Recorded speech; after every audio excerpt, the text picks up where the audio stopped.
1010 Living is a podcast about movement, mindset, and mastery, delving into the world of dance and life experiences to provide you with the tools you can use to live a 10 out of 10 lifestyle. If you dig it, don't forget to follow us. Much love and appreciation. Enjoy the podcast. 1010 performers wish to acknowledge the only custodians of this land, the Wurundjeri people of the Kulin Nation, and their elders past and present. We acknowledge and respect their continuing culture and the contribution they make to the life of this city and this region. 1010 Living Podcast, we here. Thank you for tuning in once again. Hope you guys have been enjoying the podcast so far. I'm here with my special guest, day one. I've known him for too many years, bro. Day 1, day 2, day 3, all of it. Yep. Day 5. Yeah. Day 10. We've been growing up in the scene since we pretty much started. Yeah. But yeah, Gian and Antagonize, make some noise. Yeah. Tell us a little bit about yourself, man, for the people that don't know who you are. Yeah, so born and raised in Philippines. Manila, Philippines, Cavite. What's up? Kamusta? And I grew up in Melbourne, Australia, aka Nam. And I've been there for half my life now. And I am respected as one of the leaders of the Burn City Krump scene. And also an up and coming DJ of the local Nam scene as well, and hopefully internationally one day. Oh, I'm coming. He's been working hard, man, on that DJ and shit. Yeah, for real. And also, Krump is what got me to where I am. So I'm always gonna be Krump regardless. Don't sleep. No one's sleeping anyway. But yeah. Nice. So how did you start? Let's start from the beginning. Sure. Like, how did you start Krump? And what's keeping you in it now? Yeah, okay. So how I started is 2000 and late 2008, late 2007, 2008 in Melbourne. So just after high school. I'm showing my age here. Yeah. Just after high school, and I came across Stomp the Yard, the movie Stomp the Yard. Yep.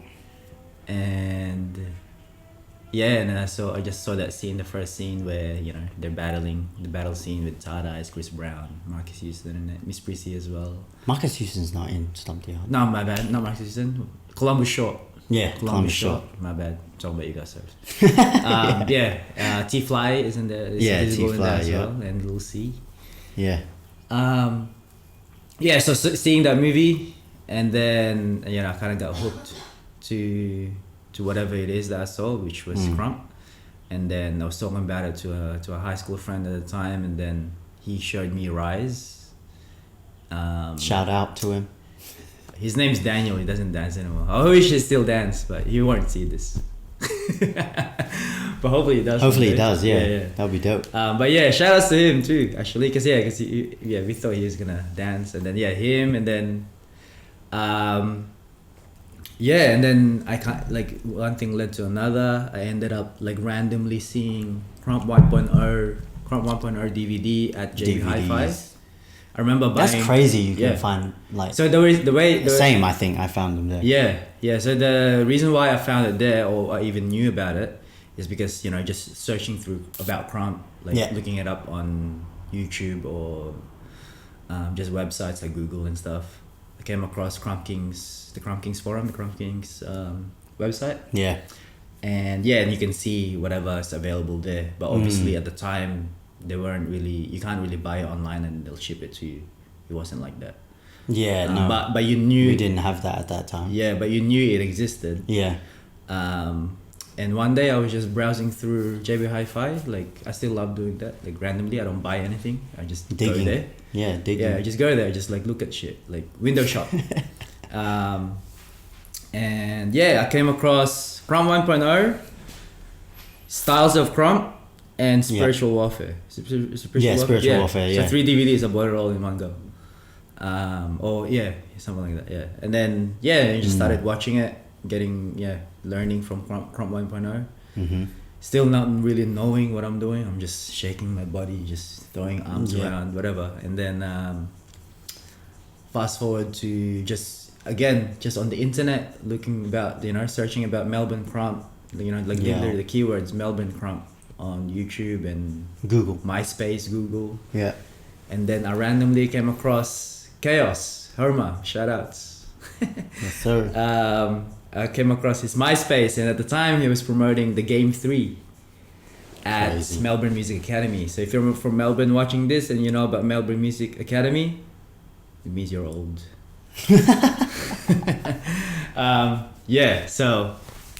And then I just checked out the studio where they were promoting Krump, and then I met Herma, and and I can't remember the exact conversations, but and then he was selling. I think I hit him up on MySpace first, and then I hit him up about Krump, about the game. He was promoting the game, and then he was selling tickets. And then and he invited me to come to Melbourne Music Academy. Melbourne Music Academy used to host sessions. It's not there anymore, right? Nah, bro. It's like a community center now. Oh, okay. Yeah, so it's owned by the council now, I think. Yeah. So it's not private. Iconic spot though. Yeah, if you know, you know. Yep. And did you ever go to that? Yeah, I was there. You've seen that studio? Yeah, I have. Like big ass space. Yeah, it's massive. Yeah, and then there's like stairs up and. So that's still like that. Last time I saw it. Yeah, okay. Because you can hire it for something. Oh, maybe you should do pass up. Nah. Maybe for something else though. In the future. Yeah, because I just go back in time a little bit. I have thought of that because you can probably hire it for like workshops or something. Yeah, for sure. Yeah, but it's massive space. Yeah. But we'll see. But that idea has come across my mind. That's tight. That'd be tight. But where was I? Yeah, and then just one thing led to another. Like me and Scout, aka Russell. I've known Russell, Scout, aka Twin Erupt, since high school as well. So me and him were both hooked into Krump at that point because I was telling him about what I found, and then also at the time he was doing like a dance course, like a vet course, or TAFE, a dance course in TAFE, and then. No shit. Is he qualified? Nah, I'm pretty sure he dropped out. He might be. Actually, I might be wrong. He might be qualified. I mean, I shouldn't sleep on him. Nobody should sleep on Russell. Yeah, man. He'll kill you off without even trying. Yeah. He'll kill you off by making you laugh. Yeah. It's funny. But I remember, and he was telling me about Rise as well in Krump because at that point he came across it as well. So around about the same time. So so that's still like just right after high school, I'm pretty sure. And then we were both going to MMA, to Melbourne Music Academy, to go to the Krump sessions. So the way they used to set it up on Thursdays, there's a Krump class taught by, at the time I think we missed the time when Chaos was teaching. When we came into the scene, Roxas was teaching already. Yeah. Which is Yui. And he was teaching, and we will never take the class because we didn't have money. So we'll just have enough money to drive to the city and just watch. And they allowed it, And so we were one of those guys. And then we'll just kind of watch, and then we'll wait for the open session later. So how they used to set it up is there's a class. If you want to take a class, pay and take the class. And then if you don't want to take the class, you can just jump into the session later, which is just like a gold coin donation. That's how they used to do it. Yeah, so we'll just do that. And then and we just kept doing that week by week until we just got to know the rest of the scene from there. Because just like today, like, the scene is very like accommodating, and for sure, they're always just like, they'll tell you all about welcoming. And even at the session, they'll teach you here and there. And then we met some of the royals, Erupt, Ruff, MVP. Who was your first battle? If you remember. Bro, that's the thing, like, I think one of my first battles was not even at MMA. Oh, actually, yes, I remember, it was Ruff. Bro, same. Yeah, so Ruff, in Melbourne anyway. In Melbourne, yeah. So Ruff was the first MVP. person I battled. So this is what I actually always like to always tell this story. So Ralph is one of the OG's vets. Yeah. And he was always the one that's like, he'll bully you if he thinks you're new. He used to be that guy. That's why he's rough, pretty rough. So he's pretty rough, he comes from a rough background. Yeah. So you're a newbie, new face, and then I remember exactly, and I'm pretty sure Russell will tell this exact same story. He comes in and it's To like, where? To the studio, to the MMA. session. Yeah. And he goes, "Who are you guys?" He's like, "Oh, okay, you guys. All right, we're battling." Yeah. And we're just like, "Okay." Yeah. Yeah, and then put on the track. He starts dancing. He even goes first. Yeah. Yeah, and so he battles is him versus me and Russ. Yeah. I don't know what I did. Yeah. I don't think there's any footage of Yeah, I don't know what I did when I battled him either. And that's just how he welcomes you. Like, and then he battle you, get off on you, kill you off. Yeah. That's it. And his twinner up at the time, you know, like one of the heavy. He was heavy in the game at the time. You know, all the royals. Yeah, all the royals. Heavy in the game. And I remember that was my very first battle. That's crazy. Yeah, my rough story is, I was at Homer's house, Chaos's house. Yeah. And he just comes through the door in work gear still. Yeah. And he's just like, "Yo, who are you?" I'm pretty sure he either asked the same question or he was like, "Yo, Crisis A." I was like, yeah. It's like, all right, let's battle. Boom, straight away in the studio space that Homer had at the time. Yeah. And he got off on me, man. Yeah. So I was just like, whoa. So he always just do that. He was the guy that was his thing. Yeah, he was the guy that did that. That's so tight. Yeah. That's why we always say that, you know, like the new generation now didn't come up as hard as we did. Cause, But then at the same time, because we're not, me personally, I'm not like that towards the new gens. Only certain people. Yeah, I'm not either. For me now, it's more so like, if I see that you're putting in work, then I'll battle you. Yeah, or if I don't like you. Yeah. If I've got a tiff with you on something, then I'll battle you. Yeah. And then so that's my first battle. Yeah. And then and then one thing led to another. Like I got put on. My first big homie was actually Roxas. I was Kid Roxas. Yeah, Kid Roxas. Yeah. He hit me up on MySpace just after weeks and months of coming in and out of the session. Actually, let me track back. So the very first session I actually saw was BC Fam. Yep. You know about BC Fam? Yeah. So BC Fam. I always wanna, cause I feel like sometimes people forget about BC Fam, because they were one of the like major players in the game. So in the north side, like heavy. Yeah, in the north side. So where I'm from the north side, northern suburbs, and they were the ones holding that down there. Yeah. And they did it like as an after school thing, and they were really heavy in the church. Yeah. Still are. Yeah. And that was their medium. You know, that was their way of just like reaching out to youth and having an after school thing. Yep. So that was one of the very first sessions. That's when I was just like, oh shit, this is what Krump is. And whatever I'm doing isn't what these guys are doing. It's the real shit. It's like one of those things where you'll know when you see something real. Yeah. Even if you're new to it, you know. Yeah, for sure. That's like with anything. Yeah. And then the MMA story, the Mel Music Academy and Chaos in the game. And then fast forward to Roxas hitting me up and putting me on as Kid Roxas. How did you get initiated? Like, was there even initiation? He just his message was, I still remember it. He was saying like he liked the way that we're learning without even taking the class. We're just learning by just being there and jumping in the sessions.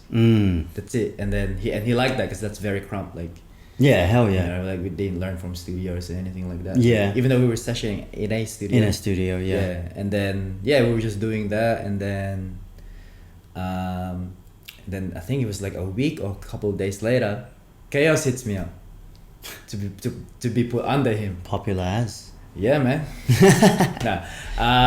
So at the times that's kind of like already like a conflict, but not really, because so the way I went about it was I asked Harma, I was like, oh, actually I got hit up by Roxas like a few days ago, and I said, yes, I'm Kid Roxas, and I said, I actually do want to be under you as well and just learn from you. And I literally just asked straight up, can you learn from two different big homies at the same Yeah. time? Can you be under two big homies? Yeah. And I think from memory he was saying something like, like you definitely can, and a lot of people do it, like in the States, but you might find it hard juggling the two styles. Yeah. Because there might be two opposite styles or just two different perspectives. Yeah. But it's totally up to you to learn, to take on, And apply. to take that on and Yeah. apply. And Yeah. and I was just like, I can do it. It's fine. Whatever. I'll figure it out. Yeah. As long as he says, yeah, that's fine. And then I had the same exact conversation with Yui, with the Roxas. And at the same time, those guys are bros. They're fam. They're royals. Yeah. So that's nothing to them. Everyone Yeah. did it. Yeah. Everyone was, at one stage, everyone was under each other Yeah, right. in the royals, in Burn City. So That's crazy. yeah, so like now, that's why now, just to kind of touch base on it, certain little homies or certain up and coming people, fam hops, even before they get put on. You know who I'm talking about. If you're watching this, bro. Oh my gosh. Oh my I'm gonna gosh. send this to you as well. Harold, I guess. You said it, man. Yeah, but that's what I mean. Like, you just be straight up. Like, you want to learn from this person, you want to learn from this person, you want to learn from birth. You can learn from 5 people at the same time. It doesn't matter, bro. I don't give a shit. Yeah. Because at the end of the day, I think that's good for you. Yeah, for sure. If you can take on that much information and don't overload, and then if you overload, you'll figure it out. Yeah. Like, at the end of the day, it's just dance. Like, Yeah. we're all there supposed to help each other out. But Yeah. what I don't like is when people are flaky. Not communicative. Yeah, or just in that flaky, way. or just Yeah. beating around the bush. I think that's Yeah. the word, beating around the bush. Like, but Just be straight up. Be straight up, like, Yeah. man-to-man conversation. That's it. Yeah. So it's not hard because, like I said, I did it, and Yeah. literally I just asked that question. Yeah. And I mean, then- I did it too. Yeah. Yeah. Yeah, and then I was just like we've been under different people at the Yeah. same time, and Yeah. there was never any problems. Yeah. That's why I don't understand it, how sometimes people feel some type of way. Yeah. I'm like, I've been under Erupt and Chaos at the same time. I've been under Erupt and B-Dash at the same time. I've been under No One at the same time. I've had little homies that's other different people at the same time, or got Yeah. asked, and I'm saying, Yeah. that's no problem to me. Like, Yeah. I think it's You know what I mean? different for everyone. It is, yeah. Like for every big homie, it depends on how you want to run your fam. yeah. Yeah. Because certain fams, they're like exclusive. Yeah, Which exclusive. is, Yeah. I respect as well. That's Yeah. that's the way they want to do things. Yeah. That's the way they want to do things. Yeah. So, but yeah, where was I? Yeah, I went on a tangent. A sidetrack. You caught yourself there, mate. Yeah, right. Catch yourself all the time. And then, so I went under Chaos and Yui when I was coming up. And here we are, I guess. Dope. Yeah, so that's 2000. So I like to always count it from 2008, even Yeah. though I'm pretty You sure I started dabbled on that. 2007. Yeah, I dabbled on Krump 2007, but I count my journey from 2008 just because that's when I found the community. Or me and Russell. Yeah. Me and right. Russell the exact same time. Yeah. We found the community, 2008. and that's when we found the community, and that's we get to know people in the Everyone, community yeah. and really learn properly Yeah. from certain people. What, Yeah. like, when you watched Stomp the Yard, what was it about Krump that you were like, damn, I need to learn that? I think it's just the energy of it all. Yeah. Like the energy of Krump. Because Yeah. the energy then is the same energy now. Yeah. You It know? is. It's exactly the same. Yeah. That's the one constant. Yeah. It's never changed. The Krump energy is something that everyone from different styles have always adored. Yeah, for you know? sure. Even if at the time you don't understand what the fuck's going on. Yeah. Especially at the time. Because Yeah. now it's very structured. Yes. It's a lot more pleasing to the eye. Yes. We're better dancers now too. Yeah. The structure of the style and just how the community is a lot better back Yeah. then.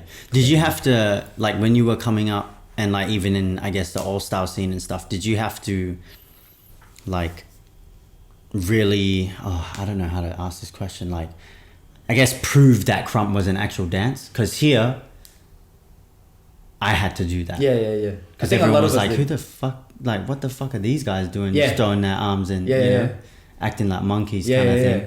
At the time, even maybe at the same time, our musicality wasn't that great Yeah. as well. Yeah, You know for what I sure. mean? Yeah. Obviously, we had to learn. We had Yeah. to get better. Yeah. You know, so and only certain people understood it. Yeah. You know, which is cool because some majority of those times, I don't know about for you, but for Perth, but in Yeah. Melbourne, Yeah. the certain people that understood it are the OGs. Yes. Certain Yeah. OGs, Yeah. you know, like Yeah. Llama Rock, Jigsaw Sneakers in Melbourne anyway. Damn, Shout out to Jigsaw. Llama Rock, Jigsaw Sneakers. Yeah. They understood it. They dabbled on it. Yeah? They were crumping. There's footages of them on YouTube when Krump keys. Llama? Game Krump? I've come I think across, I know I've that come across- Jigsaw yeah. I've seen. So Llama and Chaos are related. Actually. They're God brothers. Oh, no shit. I'm just putting their business on. Yeah, they're God brothers. But yeah, and that's again, you know, just within the Filipino community as well. Yeah. A lot of right. Filipinos were dancers, Mm. and we just gravitated towards something new or cool Yeah. at the time. Yeah. You know. Damn. Yeah. So and So a lot it's of the those energy. Yeah, and a lot of mainly. those dancers, they've been dancing since the early 2000s, Yeah. even maybe 99, 98. Damn. You know, like late 90s. So yeah, because they're older. They're a little bit older than us. Yeah. Um, Damn, Yeah. that's crazy. yeah, bro. So, yeah. What was Highlights? the question about the all styles? Oh, just like whether you had to like prove that Krump was a style. Yeah. Like what was that like? Because I found it challenging, obviously. Mm, Like you would have been super young at that time. I was super young at that time. yeah. Like, did that affect you in any negative way, or like, yeah, how did you like? I wouldn't say it affected me in negative ways, Yeah. because like at the time, dancing was a good outlet Mm. for anyone growing up. You know, in your late teens, early 20s. Yeah. And and so to answer your question, like if it was hard, like it's definitely challenging skill level wise, skill wise, and yeah. just really putting yourself out there outside of the Krump scene, Yeah. you know, because Yeah. at the time our vets weren't doing all styles, and at the time Right. the all styles battle scene, that was a new thing. Yeah. Now it's left, right, and center. Yeah. It's But everywhere. this is like in 2008, 2009, 2010, 2011. Yeah. 11. Yeah. That's a new thing. That's a new concept. Yeah. And Jigsaw Sneakers City Sessions, shout out City Sessions, they were the first ones in Melbourne, apart from Freestyle Fed Square. They were the first time in Melbourne that really focused on all styles or freestyle battle Mm. with like music that's not your typical music, Yeah. especially City Sessions. City Yeah. Sessions always dabbled on future beats. Yeah. Freaking Okay. all the music that we're listening into now, underground or mainstream wise. Yeah. That when I first heard, I was like, bro, what the fuck are these guys playing? And then now that's all I play. Yeah. You know, so I was already getting put on Yeah. to good shit at the Yeah. time. Yeah. Yeah. But obviously, it took time for me to really understand musicality, learn musicality, Right. and adapt and learn how to battle in that setting. Yeah. Because it's totally different. Yeah. For sure. At the same time, I wasn't someone super heavy in the Krump game. Mm. I was an up and comer. Mm. I just had time, you know, because I didn't have much responsibilities. Right. I was a young adult, Yeah. you know, just growing up. And yeah, so I just love dance. So just like, whenever I can, you know, I was there. Were you dancing before Krump? So I was dancing since I was little. Yeah. Okay. Should have said that, yeah. I was dancing since I was like... But like in a school being taught and stuff in like the that? Philippines, yeah. Yeah, So okay, cool. in the Philippines, dancing and just singing and all that, it's a big thing because you see it on TV, you see it everywhere. It's part of the culture. Yeah. You know, like you go to Filipino parties, if They're they all know on you those. can dance, they'll get you to dance right there in front of everyone. And so I was dancing since as young as I can remember, because my dad used to dance in his early 20s, late teens as well. True. He was dancing on TV. You could see him on TV and shit. like Corey. Corey, yeah. So Damn. I think his generation were one of the first generations. So hip hop in the Philippines came into the shores of Philippines around, I think, late 80s or mid 80s, I think. Mid 80s. Yeah. Yeah, mid 80s, and that's like, you know, electro, Yeah. like, yeah. So Yeah. so they were More like electro They were- funk kind of. electro funk, locking, popping, Yeah. and then he was b-boying as well. Damn. So the very first dance that's move, tight, the very bro. first dance move I learned that my dad taught me was the wave. Yeah. Yeah. Yeah. Like proper. I can't really do it right now. I'm not very good at it. But yeah, I remember he was teaching me. Yo, and that's so and he was dope. teaching me locking.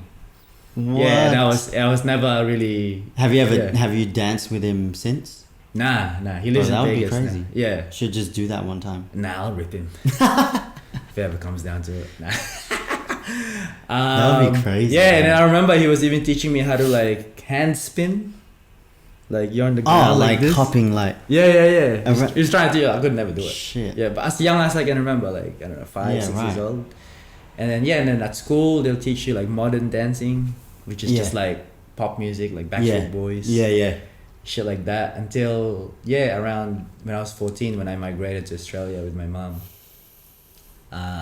Then I wasn't really dancing, and then I was doing martial arts, taekwondo, Mm-hmm. and then when I reached my black belt in taekwondo, so don't mess around. You were just like, yeah, I'm done. Not even that. I wanted to continue because I wanted to Oh. actually make it to the Olympics. Oh. Yeah, I wanted to like. Damn, I wanted to that take would have it. been crazy. I wanted to. Why didn't you? Because it got expensive. Right. So my mom said, and at the time I was 18 already. I turned 18. Oh, So my yeah. mom said, Work. if you want to continue doing this, it's getting expensive. Work, and then you pay for it yourself, or Yeah. maybe I'll help you, but you have to work. Yeah.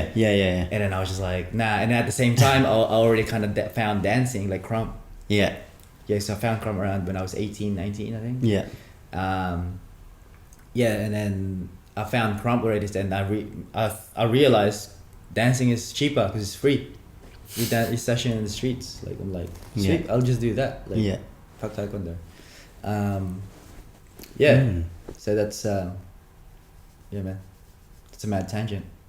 How similar is dance to martial arts to you? So I learned so much from martial arts in terms of discipline and endurance and just pushing, like because when my training in martial arts wasn't easy, like I said, I wanted to make it like do world tournaments because I was winning gold medals around like Australian Taekwondo Association and Damn. Victorian. I represented Victoria twice. One in New South Wales, which the first national championships that I won. I think I was 17 at the time, and then also Perth. I went Really? to Perth to compete in Taekwondo. Oh no, What? my first competition. No, my bad. No, wasn't. The people I was fighting, I was matched up with were from New South Wales. Ah, but it was my here. first, bro. I just What? so my first national That's crazy. Taekwondo national competition was in Perth. Where was it? I don't remember, but I was 17 at the time. Yeah, true. Yeah. Young ass. But it was like in a big ass stadium, bro. What? It was like it's like a velodrome. You might know it. It's a velodrome. You know what a velodrome is? Like Yeah, like where they do cyclists the and stuff. cyclists. Yeah. It was that, and we were right in the Damn. middle of it, and that's where they set up the mats. Yeah. That's And the crazy. people that I was battling, that I was fighting were from New South Wales. And Far in out. my category, at my division at the time, because there's heaps of different categories, different age groups, and different weight classes. Yeah. My age group was I don't know, like under 18s or something like that. And in my category, I was a blue belt at the time. So as a blue belt, so that's how they used to categorize. Categorize, yeah. So I was a blue belt at like, I don't know, like 50 kilograms Yeah. weight class or Yeah. something. And 17-year-olds only, something like that. I can't remember the exact Yeah. things. And I was the only, and there were 3 of us. And the way they used to do it was, if there's 3 of you, someone gets the bye, which is meaning you're gonna have to fighting 2 people. And since my last name was like they go by last names. Yeah. That's how they figure it out. It's not like a random draw. Yeah. And I think they were brothers from the same club in New South Wales, and their last names started with an A, and my last name starts with a D. So therefore, one of them is already in the finals, kind of thing. Yeah. Automatically, because there's only 3 of us. Oh, yeah. So I end up fighting him, and then whoever wins that fights the other guy that's Yeah. already waiting there. Yeah. So I ended up winning that one. That's my very first. Do you do thing. that in the same day? On the same like a day, tournament? Everything on the same day. Yeah. Like back to back? back to back. Yeah. Mm, You give you a so break. it's like a tournament. Yeah, back That's to back. pretty dope. Yeah, because there's multiple mats. So multiple fights happening at the same time. Different okay. judges, Yeah, different yeah, referees. yeah. Yeah, that's how it was. Because it's massive, man. It's massive. Yeah. I don't know how it is now, but Yeah. it's massive. Yeah, because and to get there, I had to obviously fight in Victoria first and qualify in the states, and then qualify for nationals. So that's my first one, bro. Perth. I was here. Yeah, that's 2000 and maybe 2000 and. So that's basically like a battle. I mean, it is a battle at the end of the day. It's a fight. It's much worse because you get head kicks.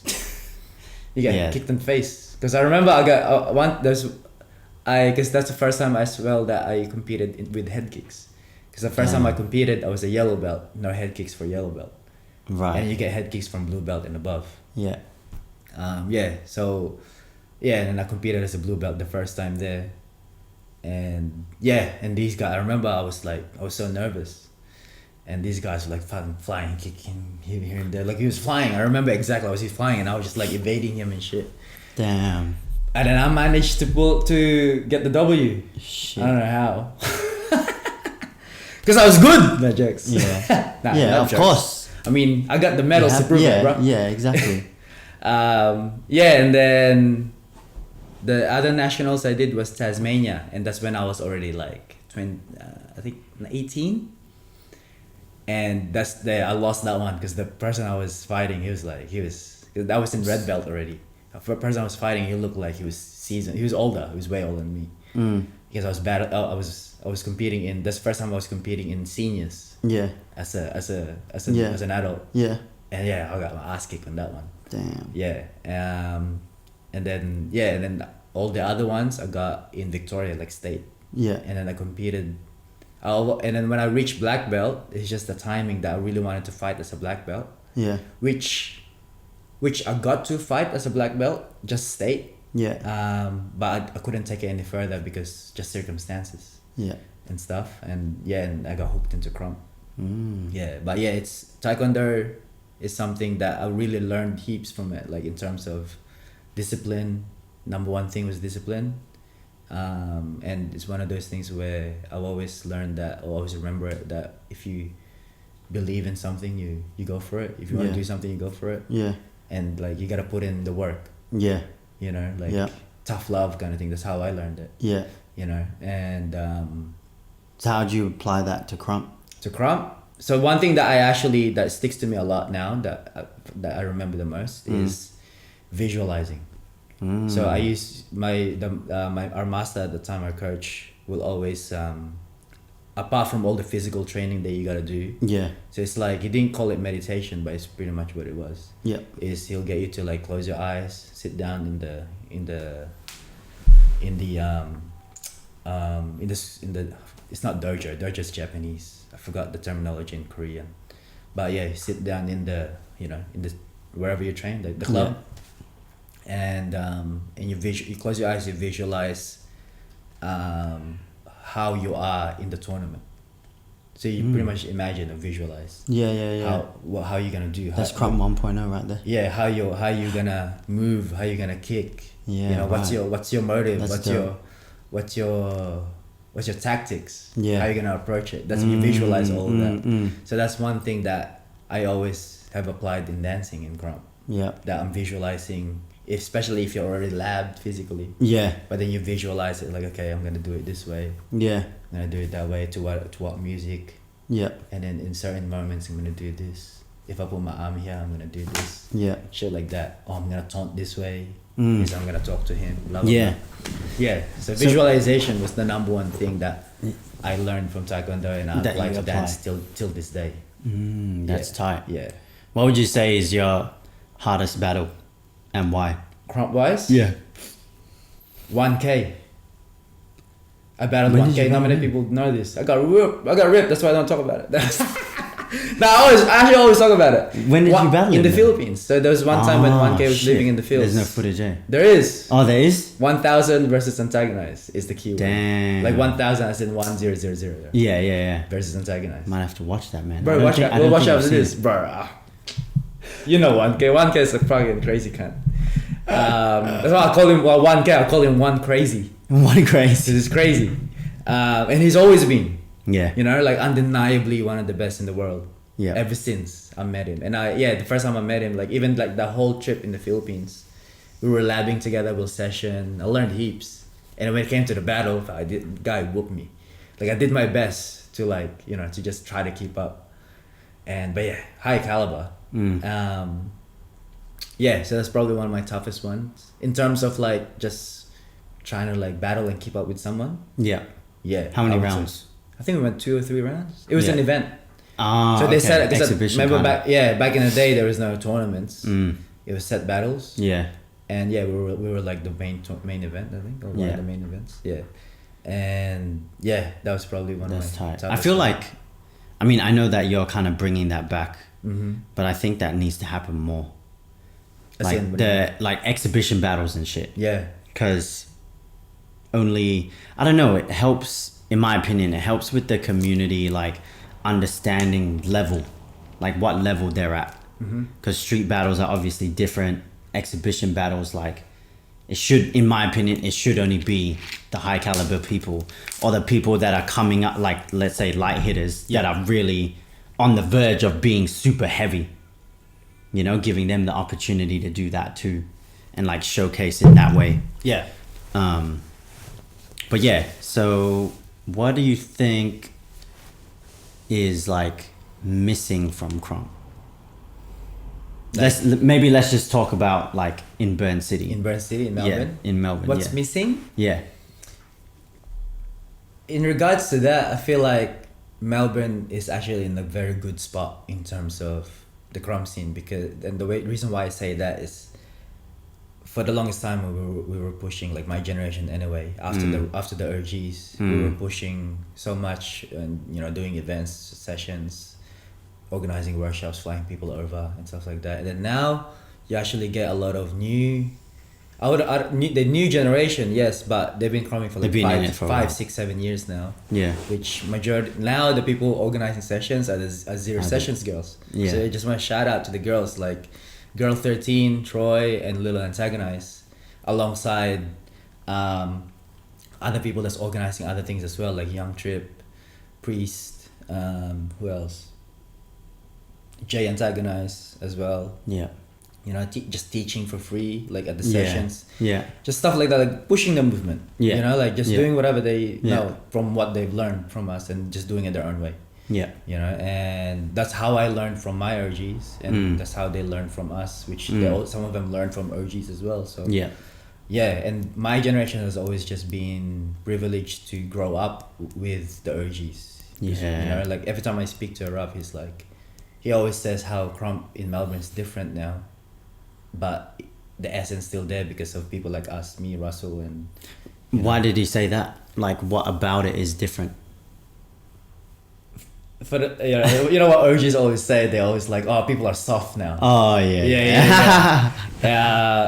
But then I don't take any offense of it. It's if that's their point of view, that's their point of view. You know, and I could agree to an extent because. I do agree because, you know, like they're not as hard. I think it's in a different way. Yeah, I don't. They're not as. They weren't brought up like how we were brought up. Yeah. You know, and then you know we were brought up like, you know, like.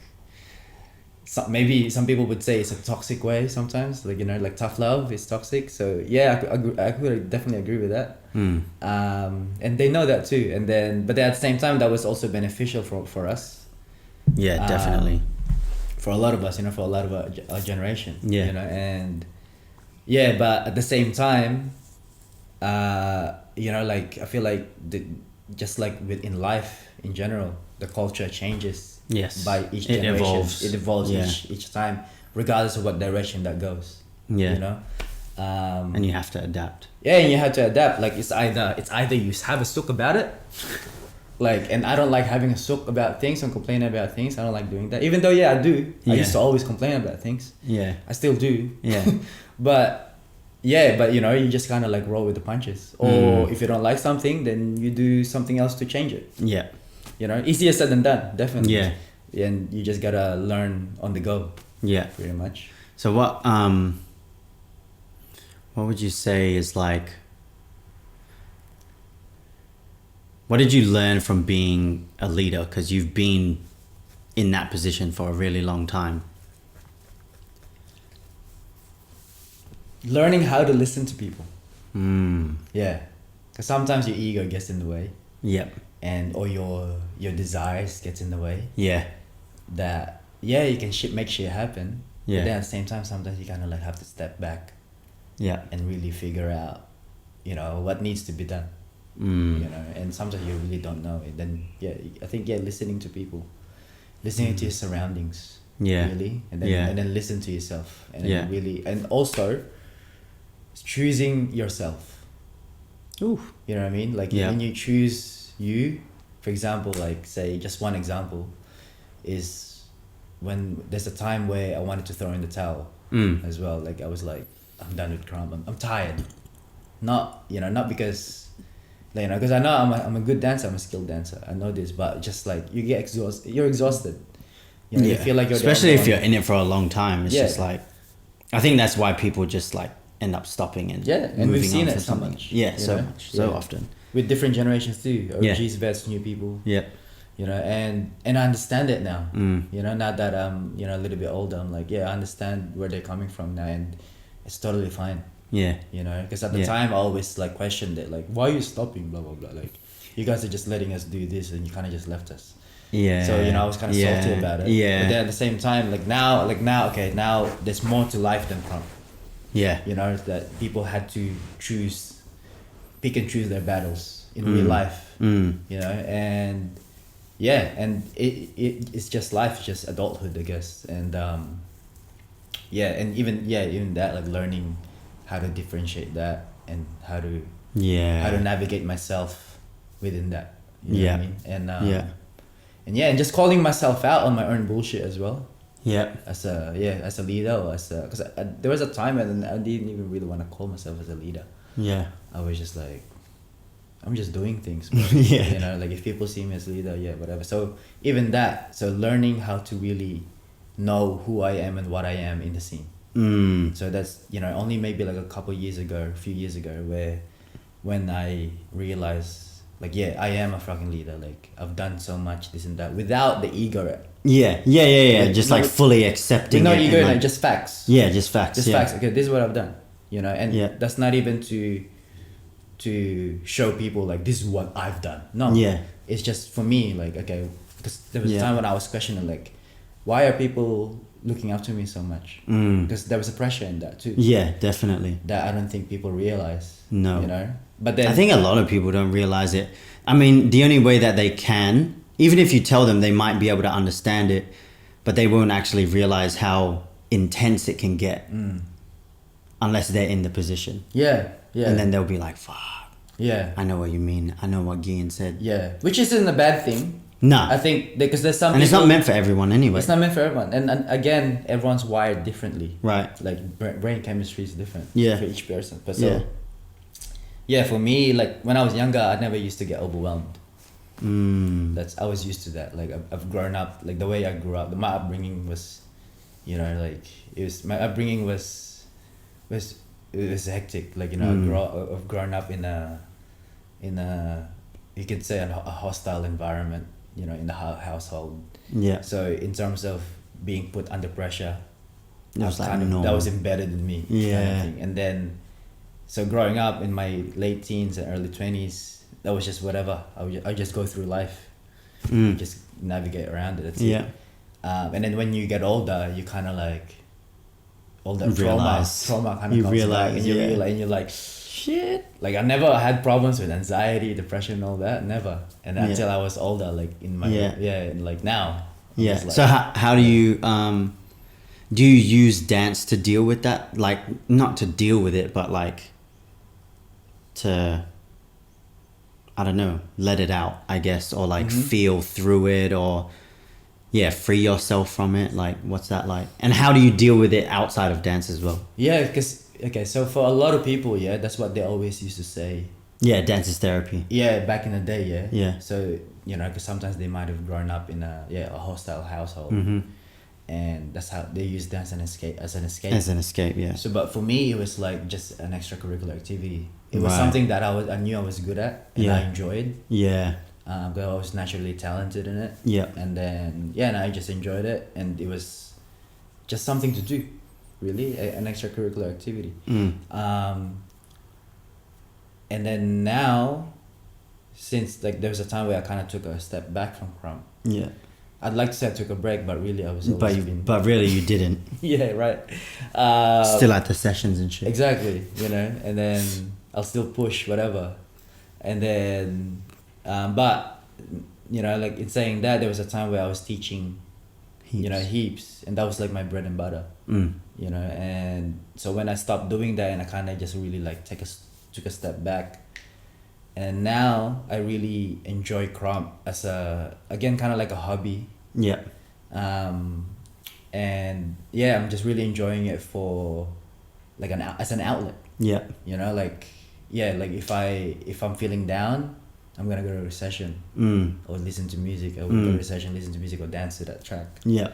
And yeah, that kind of is an escape. But my mindset was never like, you know, like.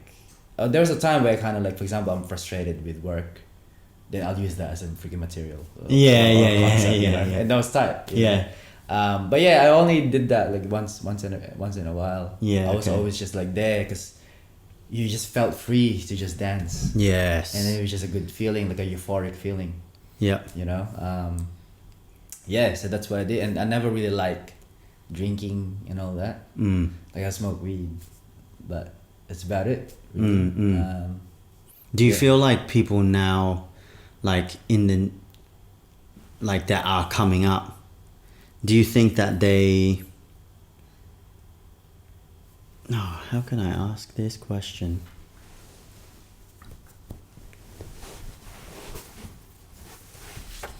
Like, do you think that they actually use their life in their material, in their dancing, or do you think that they just do it on a technical level, if that makes sense? Like they go technique first and then bring upon their life stuff, or not even touch it. Does that make sense? That does make sense. Yeah. I think a bit of both. Yeah. Yeah. Because you can see that, and then sometimes you realize that when you're talking to certain people, and that's how they get their ideas, I guess. Yeah. You know, and there was I think styles of Krump, or new styles of Krump, when I remember watching New Styles of Krump. I think it was New Styles of Krump DVD, when Rugged Child was talking about his style, and he was saying that you guys, you know Rugged Child. Yeah. Right? So Rugged Child was mentioning something about his style he calls it lifestyle. So how he is in Krump is whatever he's going through in real life, he'll apply in Krump. Yeah. Yeah, and showing that, and that's how he created that style, the Rugged Child style. Yeah. Yeah, and I think I took a lot from that in terms of how I am now in my style, and just as my character in Krump. Yeah. Is I always explain whoever I am in real life is how I am in the Krump form. Yeah. You know, the way I talk, the way I go about things. Yeah. That's how I am in the Krump form. Yeah. You know? And that trickles down to the way I DJ. Yeah. And just like I said, just the way I am. Like, Yeah. I've managed to just be myself in different aspects the whole thing. of things. Yeah. Yeah. So like, what got you, like, because you mentioned DJing, what got you into DJing, and how do you, I guess, help the culture in that position now? So what always got me to DJing is always everything that I do now. I want to thank Krump and the people that created Krump, because what got me into DJing, what pursued me to really take it up. So I've always wanted to DJ since I was young. Since figuring out the concept of a DJ when I was young in the Philippines. So in the Philippines, I would, back in the day in the 90s, early 2000s, I'll make mixtapes using tape. Oh yeah, you did? Yeah. Damn. But the way I would make it, like I didn't know how to DJ. Yeah. But the way I would make it is I'll wait on the radio, and whatever songs on the radio that I like, I'll wait and I'll record it. Yeah. Sometimes Red button. Yeah. And then sometimes I'll even add in the little effects that they have when the actual DJ on the radio is talking. Oh, so, yeah. You know, and then sick, it's got, there's sound effects. Yeah. And I'll purposely add that and then go into the next and then track. go into the next song. Or sometimes I don't like that song, I'll cut it. Yeah. And then go to a different song. Yeah. So I was just like pretty much selecting tracks. And Yep. just putting tracks. Yep. You know, I'm just curating tracks on a tape using whatever's playing on the radio. Because in the Philippines, the radio stations in the Philippines are pretty good. Like, you know, they played everything. Yeah. You know, so yeah. So growing up, I was doing that, and then, you know, but in the Philippines and with DJing is a very expensive outlet. Like buying turntables, mixes, and all that. Like vinyls. Yeah, that's a very expensive thing. So in the Philippines, we weren't well off. So, you know, we weren't poor. Like, you know, like I've felt the struggling moments definitely in the Philippines.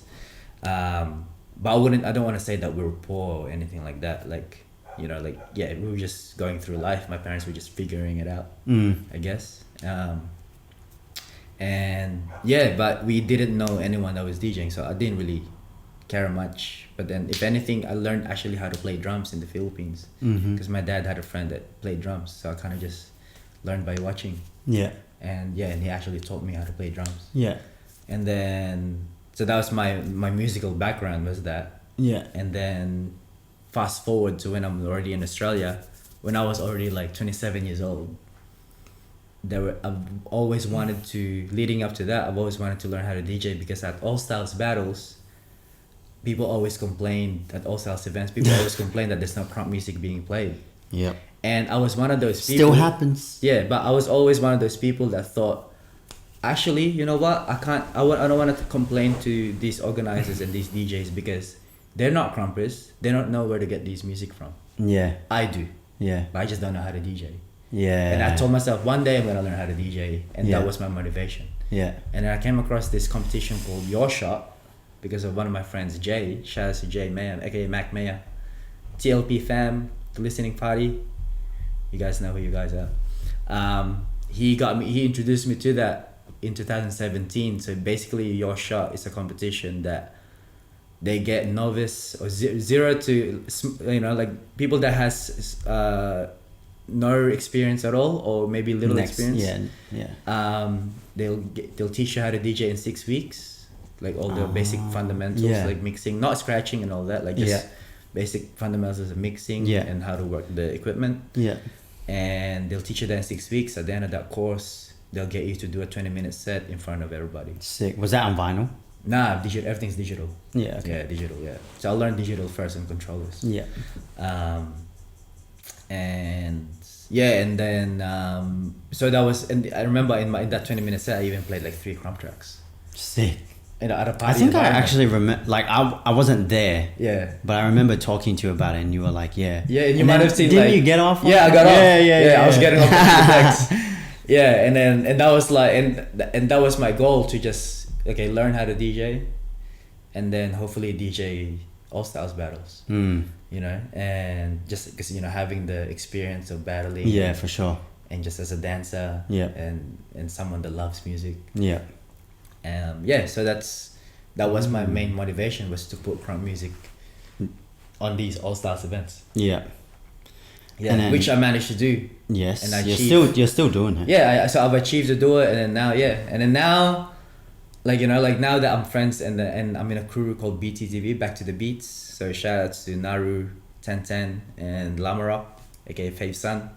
So we have this crew that we're all dancers and DJs, and I'm the only Krumper. They're all B-girl and B-boys. And everyone, whoever gets the job, like, it's 4 of us, we're all in the dance scene. And someone gets a job to do an All Styles, and and sometimes we'll be like, oh, he's on tracks. Oh yeah. He's on tracks. So like the other day, a couple weeks ago, I did a popping battle. It's like, yo, give me some popping tracks. Yeah. So we just exchange. Yeah. You know? So now it's a lot more accessible because of the internet. Even Spotify, you can have a Spotify playlist of Krump tracks. Which it's so accessible now. Yeah. The internet age is nuts. Yep. So that's fast forward to today. That's what I'm doing, and now I like to rock parties and hopefully do festivals and take over the world. Yeah. How do you approach DJing a Krump event? And a Krump event? Yeah, a Krump event. Easy. No. I challenge myself on, for example, one of the biggest event that I've done was probably Home of the Brave. Yeah. So shout out to Red, Stacy from Sydney. And the first time I did that was last year. And I did what I did. And then, so one of the first times was like Clash. Like the one when you won that, you did that basketball. Yeah. So it was one of the first time like in like nationally Yep. that I did. So the way I like to approach it is I want to have a variety of old school and current tracks. Yeah. You know. Yeah. And then fast forward to today, I do the exact same thing. And obviously after all these years, you accumulate so many tracks. And you get to know, and with the experience that I've had as well, with just watching and being in the States and seeing Krump, how Krump is over there, how they go about music. Yeah. And then just being in other countries as well. Yeah. And then I kind of just adapt to that and learn how they do things, and then adapt to. So for me, I've always just relied on my taste. Yeah. So I'm confident to say that I get paid because of my good taste. Yeah. Yeah. And Definitely. I think that's like unique to you. Yeah, and I think that's a lot of good DJs are like that, and that's how I learned. That's how I've always looked up to certain people, certain OGs. Yeah. And having even just watching podcasts of other DJs from the States, or even just talking to certain DJs in back home in Melbourne that are like well known but just really underground. Yeah. And like I always learned like play what you want. Fuck the pressure of pleasing the crowd. Like if you rely, like obviously there are certain gigs where you kind of have to do that. Yeah. Like say weddings, for example. Yes. But then that's why I don't do those gigs. Yeah. I hardly do those gigs. Just whenever I feel like it. Yeah. But majority of the time I do gigs that like even club gigs. I dabbled in it at one stage and just kind of learned that scene, and then now I get booked for whatever I'm playing. It's still like something that I'm pushing hard and I'm learning as I go. Yeah. So I try not to be complacent, because you can never be complacent anyway, because you shouldn't be, especially in DJing, because DJing is so saturated. And I see that now, 6 years in the game. Again, I'm only in it for 6 years, doing it professionally for like full time for 2 years, maybe a little bit more, but and just getting to learn that it's so saturated that you could get replaced by anyone, because if you don't want to do that gig, they move on to someone else. Yeah. But then once you build up a certain reputation or certain sound, a certain style, and you guys, you'll be known. And you just gotta know the right people. Yeah. Because in the scene, it's a lot to do with who you know. It doesn't matter how good you are. Yeah. You could be average, but if you know certain people, because You'll be DJing, put on. you can get famous by a lot of famous DJs. They just mix average, like average skills. Yeah. Which you don't need to be super skilled to make a living out of it. You just gotta really pick your lane. There's so many different avenues to it. So like now I've really learned now to like, okay, stick to what you're good at and then push that. Yeah. And then because you eventually get to know certain people. Yeah. And then you get to learn how to network as well, or how to like which music scene you kind of fit in, or you want to fit in. Right. Yeah. And like, again, it's adaptable. Yeah. Like I like to, like, I stick to whatever I like with DJing, even in Krump music, I'll stick to like, okay, I like this, so I'm gonna play this because I like it. Yeah. And and one way to practice that is at sessions. I'll play the tracks at sessions. Are you still the person that plays tracks at sessions? Not really, because like, again, there's so many different.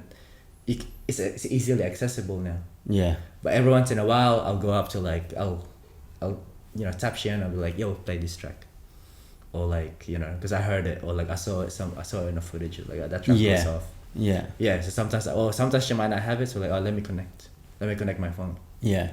Yeah. How can people? Because like I actually even deal with it here, and I'm sure it's kind of everywhere as well. It's like, how can you tell the difference between a session track and a battle track? I think generally, session tracks are like a lot more. There's less breakdowns. Because it's good to dance like that. Because sometimes if there's too much breakdowns, then there's too much space for. It becomes a dead area. Dead area, yeah. And everyone's just like hitting the beats there. Yeah. You know, which is tight, I guess, sometimes, but it gets saturated after like 5 rounds of seeing it. Yeah. Different people hitting the same thing, but like remix it differently, but you're just like. So I think session tracks generally are like some ones that are like just in a loop, like an 8-bar loop or something. Yeah. And it's just repetitive. You know, so because nowadays they're like making loops of certain tracks and just like have an 8-bar sample or 4-bar sample, and just gets looped all the way around, and then sometimes they might have a breakdown, and then the same thing continues again, forever. I think it helps, like, obviously, especially with the session, like having that kind of structure to a track, it allows you to tap in and maintain that, like. Maintain your energy, and like feed into that as well to bring the session up. Because sometimes if you have the breakdown, what I find is like what you said, people just start like beat killing. Yeah. And it's like, that's not really what the session's about in a sense. Yeah, because going from how we came up, we still came up around like old school era. Yeah. Which is when that old school shit was kind of getting phased out and then moving on to the Cage 3, like the Cage 3 stuff, right? Or even before Cage 3, like the new era. Yeah. So we had the Golden Series, right? Yeah. Because that's how I like to break it down. In terms of Golden things. Series. So you had your Shake City, Get Krump, Rise, and then you got your Golden Series, which is, we're referring to DVDs. Yeah.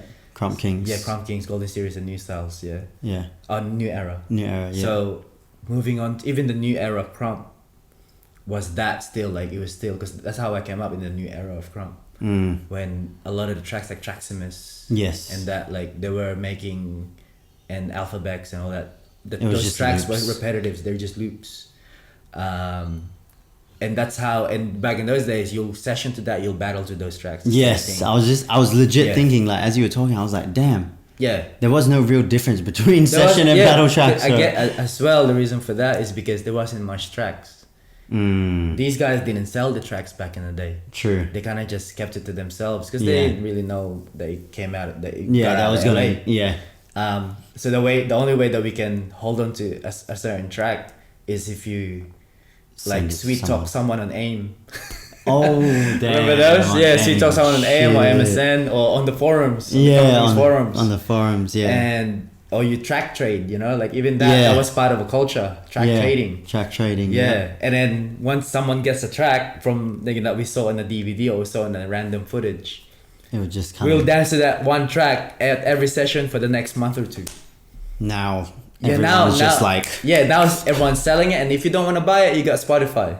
Everyone's releasing it on Spotify, you know, so it's very accessible now. I feel like people even at the session, like obviously you need to know when to change a track at the session.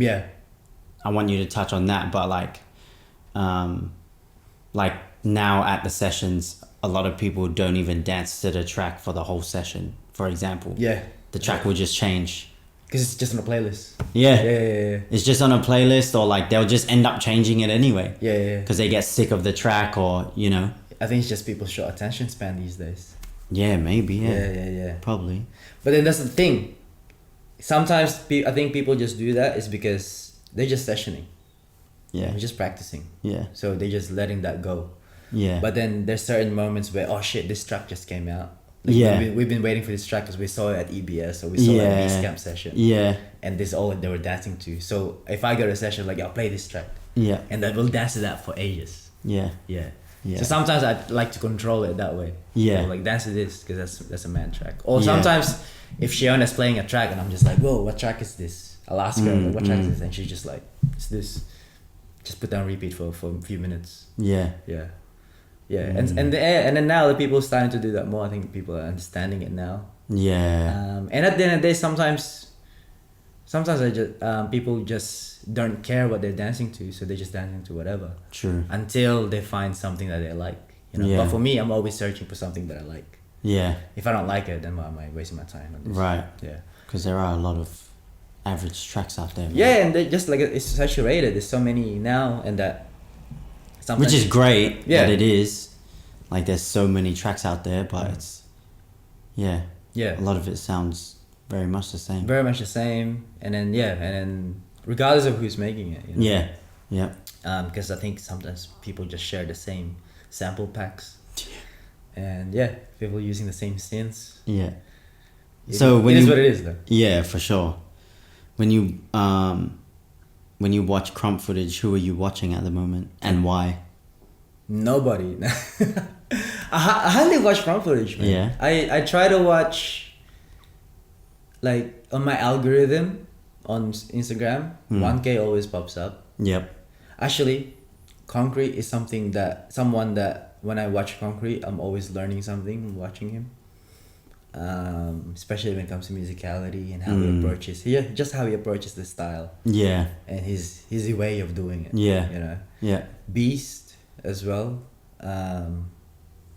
So those are probably like the top 3 people that I watch, and then I watch you, Yeah. Shadi. Yeah. Who else? That's it, really. Like locally, Yeah. like you, Yeah. Shadi. That's it in Oscar. Really, that I really like to watch. What do you want to see Oz Krump do in the future? Man, In the near future. I love to have for Oscar people, for us Yeah. to have an official Oscar EBS team, That would because be tight. they did it. Yeah, they did do it. Which Yeah. is But it- Oceania. Yes, I was gonna say so, yeah. Vlad, Shadi, example, Jizza, Jizza, yeah. and I think that's it. Example, maybe 12. Must 12 in there? No, Ken. I think Ken. I don't know. Like I know seven. that there was those 4, but there was There were one 5. more. Maybe Lightsaber. Yeah. Or maybe 12. I don't know. Correct me if I'm I don't wrong. know. Yeah. I don't Drop know. it in the comments. Drop it in the comments. My bad if I missed you. Don't call me out. Or do it anyway. Oh, do it. I'll say no. But yeah, that would be tight. Do you think that we would need like qualifiers for that? Nah, or do you bro. think it's just like Nah. Just handpick us, man. Me, you, Shadi, Vlad, Trip, 5th person. Eves, Ooh, yep. from the top of my head. Yeah. Who's Or the- even Nadia, actually. Nadia. Yeah, that'd be tight. They would. Having a chick in there. Yeah. Hell yeah. Yeah. Oh, 1 second. excuse me. Yeah, that Yeah. would be crazy, bro. I would love to do that. Mm. And then just like training for it and all that. Yeah. We would obviously have to go there and train though together. Or we could Yeah, we could Zoom. You Zoom and then Yeah. have like a few days Yeah. to like get together and like do team moves or whatever. Shit. You know, but at the same time, again, that's not really something that I personally would want to push for, Yeah. because again, like we're at be honest. we're at certain ages where Yeah. we have other things that we wanna do and other important Over. things Yeah. over that. Over that kind of stuff. Yeah, but given Yeah, the for chance, sure. like say for example, If we got invited, if we got invited and we're funded, yeah, that that all we gotta that do would be different. is focus on the dance, and Yeah. then we just get funded. Like our flight accommodation is funded already. Yeah. It's a total different, then Different story. That okay, I reckon we can all like agree. Yeah. Alright, take work off Yeah. and spend time Yeah. doing that, because we don't have to worry about the financial.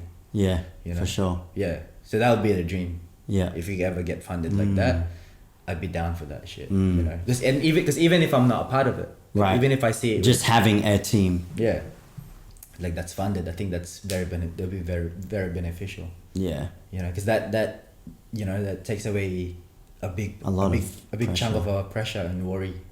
Yeah. Especially like fucking financially, spending so much money on dance. Yeah, life's hectic right now. Like when it comes to Yeah. like inflation is a real thing. It is. It is.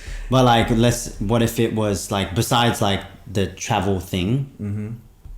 what do you want to see Oz Krump do? I think if you ask my opinion on Oscram, I feel like we're in a very good spot individually as different states, Yeah. and and even like the leading states, which are like it's always been Sydney and Melbourne, and then Brisbane is popping off. Yeah. Perth has always been, like you guys see in Perth, has always been a small scene.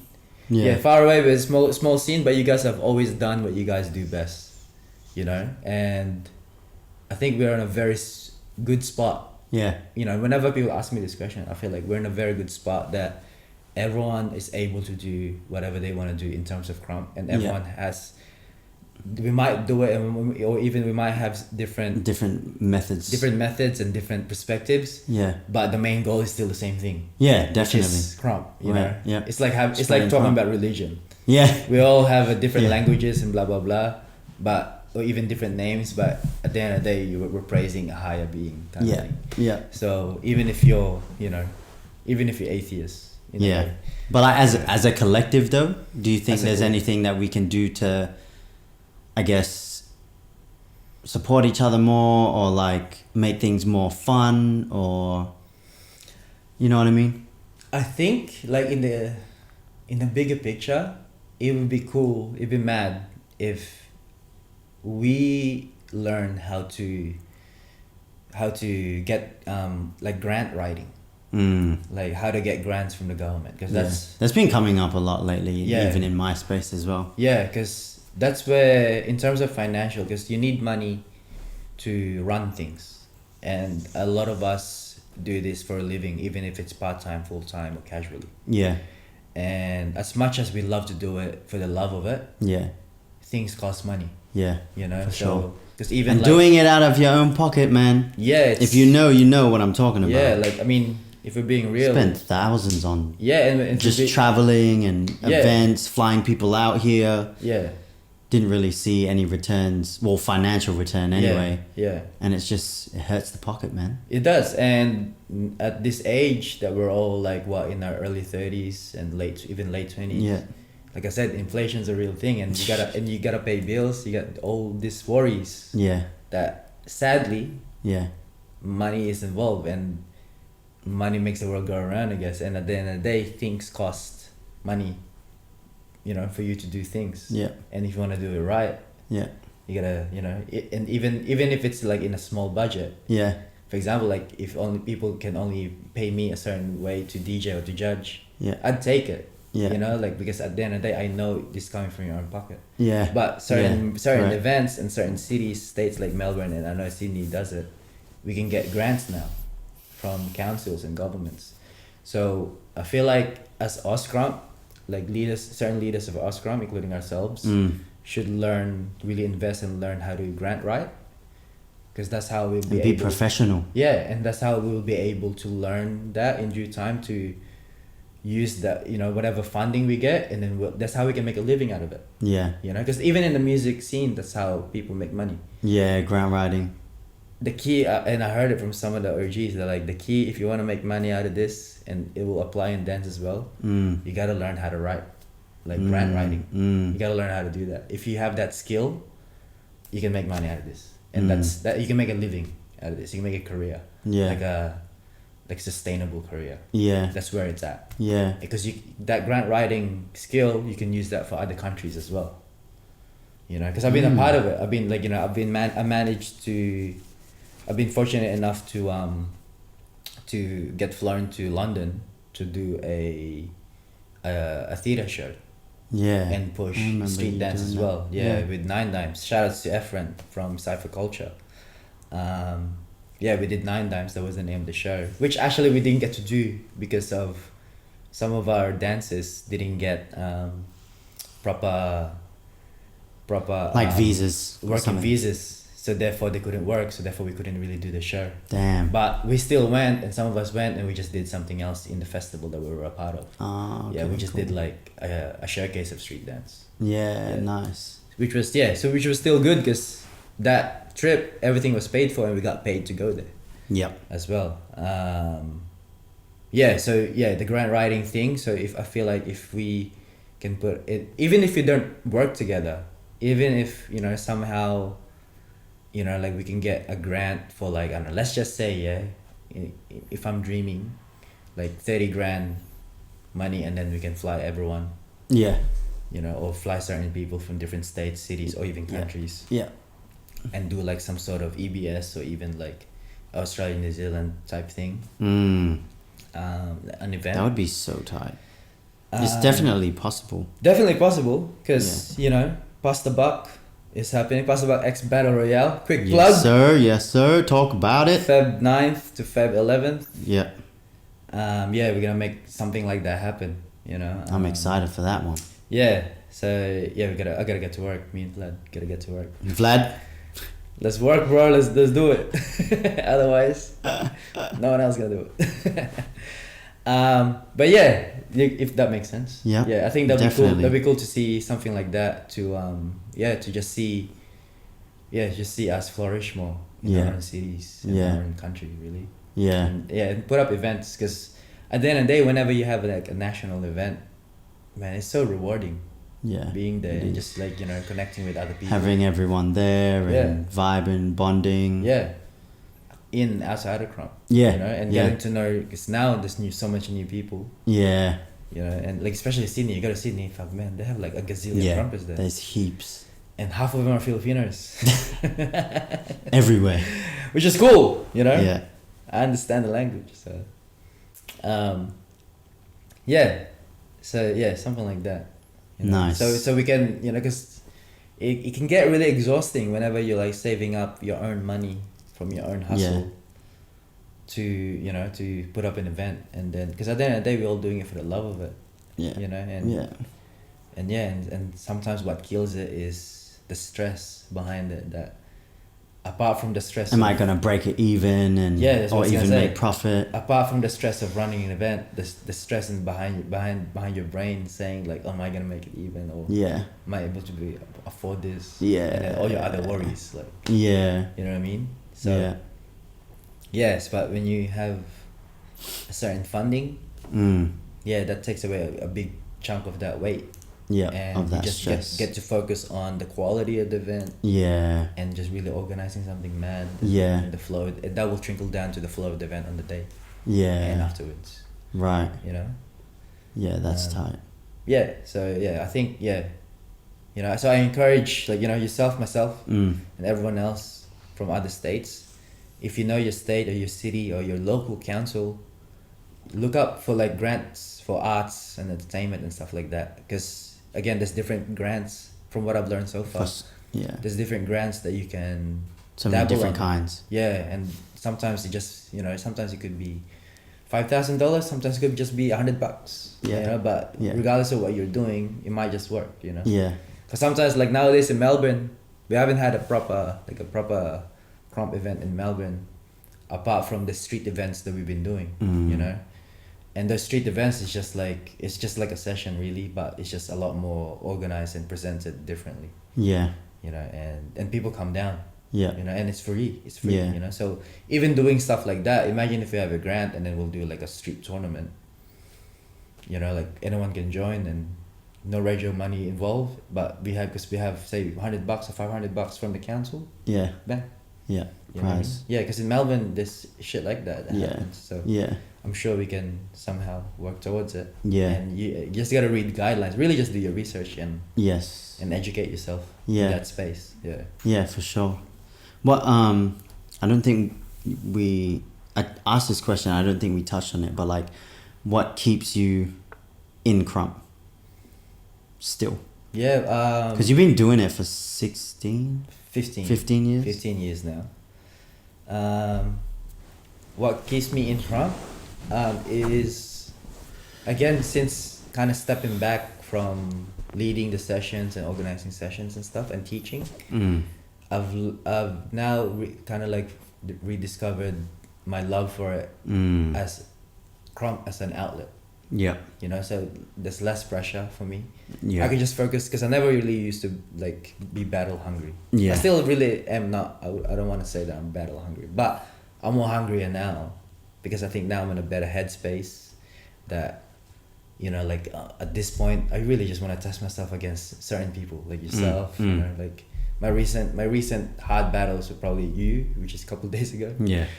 Hat Truck. Like sometime last year or this year, I think. I think it was this year, earlier this year. In Sydney as well. Like my focus in Sydney, in Home of the Brave, wasn't to Krump, was to mainly DJ. But the pre-session I battled Tipsy. And so that was fun. Have they got footage out of that?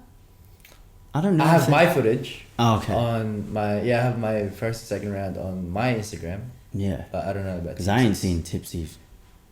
Yeah, I dance haven't for a seen. minute. I haven't seen. Yeah, I don't know about Tipsies. Yeah. Because with me, like just people from, Burn City, like Alana, sent it to me. Yeah. Yeah, yeah. That's it's fun to just really express and just get off. Yeah. Really. So that's what keeps me in Krump. Just just finding the love of it again. Do you reckon people take it way too serious? There was definitely a time, I think, when people took it way too serious, and I think I don't even like saying that people take it way too serious, because some people should be serious about it. Yeah. Especially if you're trying to make a living out of it. Yeah. In whatever form, making Yeah. events, teaching, you're trying to get flown up. Yeah. Yes, you should take it seriously. Yeah, for sure. But I think sometimes we get so much in our fields. Yeah. And that creates conflict with other people because you guys don't see eye to Eye to eye. eye. And I mean, it has happened. You've seen it happen heaps, and you've experienced quite it a as bit. well. Yeah. And water under the bridge kind of thing. You just move on and you kind of just stay present to what's happening now. And I feel like those things probably they definitely kind of had to happen for us to learn and to even have this conversation. So so I think take it seriously if you're really passionate about something, but also have a open mind and understanding of others as well. Because sometimes we kind of forget about that. And we kind of just like get caught up with what we want to do. This is what we want to do. Bang, bang, bang, which is good. Yeah. But then again, that's the vision. But then again, I think we gotta sometimes gotta catch ourselves when see, not so much worry about what other people may say or how they may feel, but just like navigating around other people, because if you know that you guys already don't vibe like that, then I feel like that's just gonna create more cracks and conflicts in the relationship or in the scene. So I don't know if that makes sense. It does make sense. Yeah. Is there anything else that you want to share about Burn City, or like touch on about Burn City that we haven't covered? Because we had covered quite a bit of ground. Yeah, I don't know. I'm just talking here. It's always like this, and then at the end of when you hit stop in this recording, you're like, we should have talked about this. Keep recording it. I think in Burn City, like what I want to say really is for people to just continue what we're doing, what they're doing, and because like I said, we're in a good spot. We're not forcing anything. We're just doing things. Yeah. And I know people see that, and I just really want to validate people. Not even validate people, just not validate. It's not like the right big word. up. Yeah, just shout people out and really recognize the work. That people do. That's the word. Recognize. Yeah. The effort. Yeah. That people are putting in. Yeah, for sure. Because of their love for this dance. And and that's always been like a beautiful thing. Like not many people outside of dance might not see that. Or they probably do. They probably do see it. Some people like in this day and age, like people see that shit. And just continue and I can really see the fire and the motivation in doing things. At the same time as well, I see the frustrations. Yeah. And it's part of it, I guess. Yeah, it's not always sunshine and rainbows. No. Hell no. Even if you have a mad idea, sometimes they'll get like shut down because of certain things. That and you gotta adapt. But then that's the beauty of life, I guess. Yeah, for sure. What do you think is the most challenging thing about being in the culture? Challenging thing? I think one of them, for me personally, one of them is making sure you're tight. Because if you're not tight, no one's gonna listen to you, man. Just being for real, like, because at the end of the day, it is a battle dance, and egos aside. As much as we say egos aside, and it's not about being the best, because it really isn't. But keeping on top of your game, just dance wise, also helps you in your personal life, because you know, you tend to, that kind of trickles down with that touches based on like your motivation to doing things and personal development and stuff like that, you know, even if that's just dance itself. Yeah. Because there's a lot of people that do this dance and they're not trying to make a living out of it. Right. But they're putting in time and effort to do it. They're spending money to do classes, online classes, in-person classes, traveling, you know, but they don't want to take this in a career route. You know, they make money in other ways. But they're still putting in work, and a lot of those people are like really good dancers and really good people too. So, yeah, I don't know. Fuck, what was I going with that, man? I don't know, bro. What was the question? Oh my goodness. I think it was Rewind it. Yeah, we should. Hold on, guys.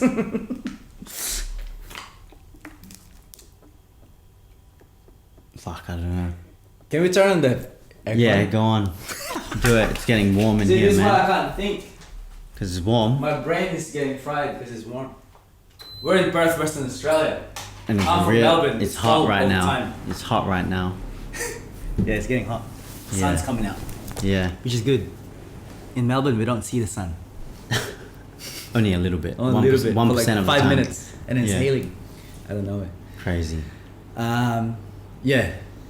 So what was the question, bro? Fuck, I don't even remember, bro. I'm so in the flow. I'm just like. Yeah, but we'll come back.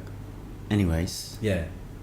I think something along the lines of like, what else can I say about Burn City? Yeah, and then you were talking about just like bigging up the people that are working hard on creating it, and the frustration, and not being all sunshine and rainbows all the time. I think just if it not being sunshine and rainbows all the time, just keep doing it, adapt. Yeah, you know, for the love of it. Yeah, and if it gets frustrating and you're feeling burnt out, take a break, man. Go to sleep. Take a break. You know, someone else can and be vocal about it. Talk to someone about it. You know? You don't have to talk to everyone about it. Yeah. Just talk to someone you trust. Yeah. That can provide you the safe space to just, you know, let your frustrations out. If you need to complain away. Yeah. You know, like we gotta talk about it to like get it out of our system. Yeah, for sure. And in however way you want to do that. You know, because some people are like really quiet about that. They get really quiet. Because I do that. I internalize a lot of things. Yeah, same. You know, so sometimes I don't want to talk about it to anyone, even my closest friends. You know, like sometimes you hit me up and I just be like, don't want to talk about it right now. Yeah, or like one word answers. Yeah. You know what I mean? Like, which is something that I've been trying to work on and been working on. How does you mentioned personal development or like personal growth in Krump or like using Krump? Can you talk about that a little bit more? Like whether it be examples from your own experience or like what you think Krump can bring out of someone in the scene, like by being a part of the culture. I think I've dabbled in it here and there throughout this conversation. One thing that I really want to highlight is because we all go through, I don't know if there's the right word, like adversaries, like challenges? Adversities? Yeah. English isn't my first language. So let's just say challenges. That's easier for me. Yeah, it works. So like we all trials. we all go trials and tribulations in life, So like challenges that we go through, and that's the same thing in Krump, that we can kind of, you know, like if you use Krump as an escape. Yeah. Or like I said, like for me, it's an outlet at the moment. And even though, I do wanna. I think it is for a majority of people in the dance. Even if you're doing it professionally. Yeah. You know, and then, but then sometimes when you're doing it professionally, you're teaching full time. Yeah. It becomes like, to me anyway, I don't know about you, but at one stage to me, it became like a chore. Like I had to dance to make the next paycheck. So I can pay for certain things. Bro, still comes into my head now. Right. Like we talked about it earlier today. I was like, man, I feel like being like, just because I'm in the position that I'm in, that I have to always be in the lab or staying active and making sure that I'm tight to be relevant and, you know, all that kind of thing. It's fucking, it's a shit thing to hold on to, like that mindset, I'll say. But now, like, understanding where that's actually coming from, which is like, for me anyway, it's like, I'm not good enough. Yeah.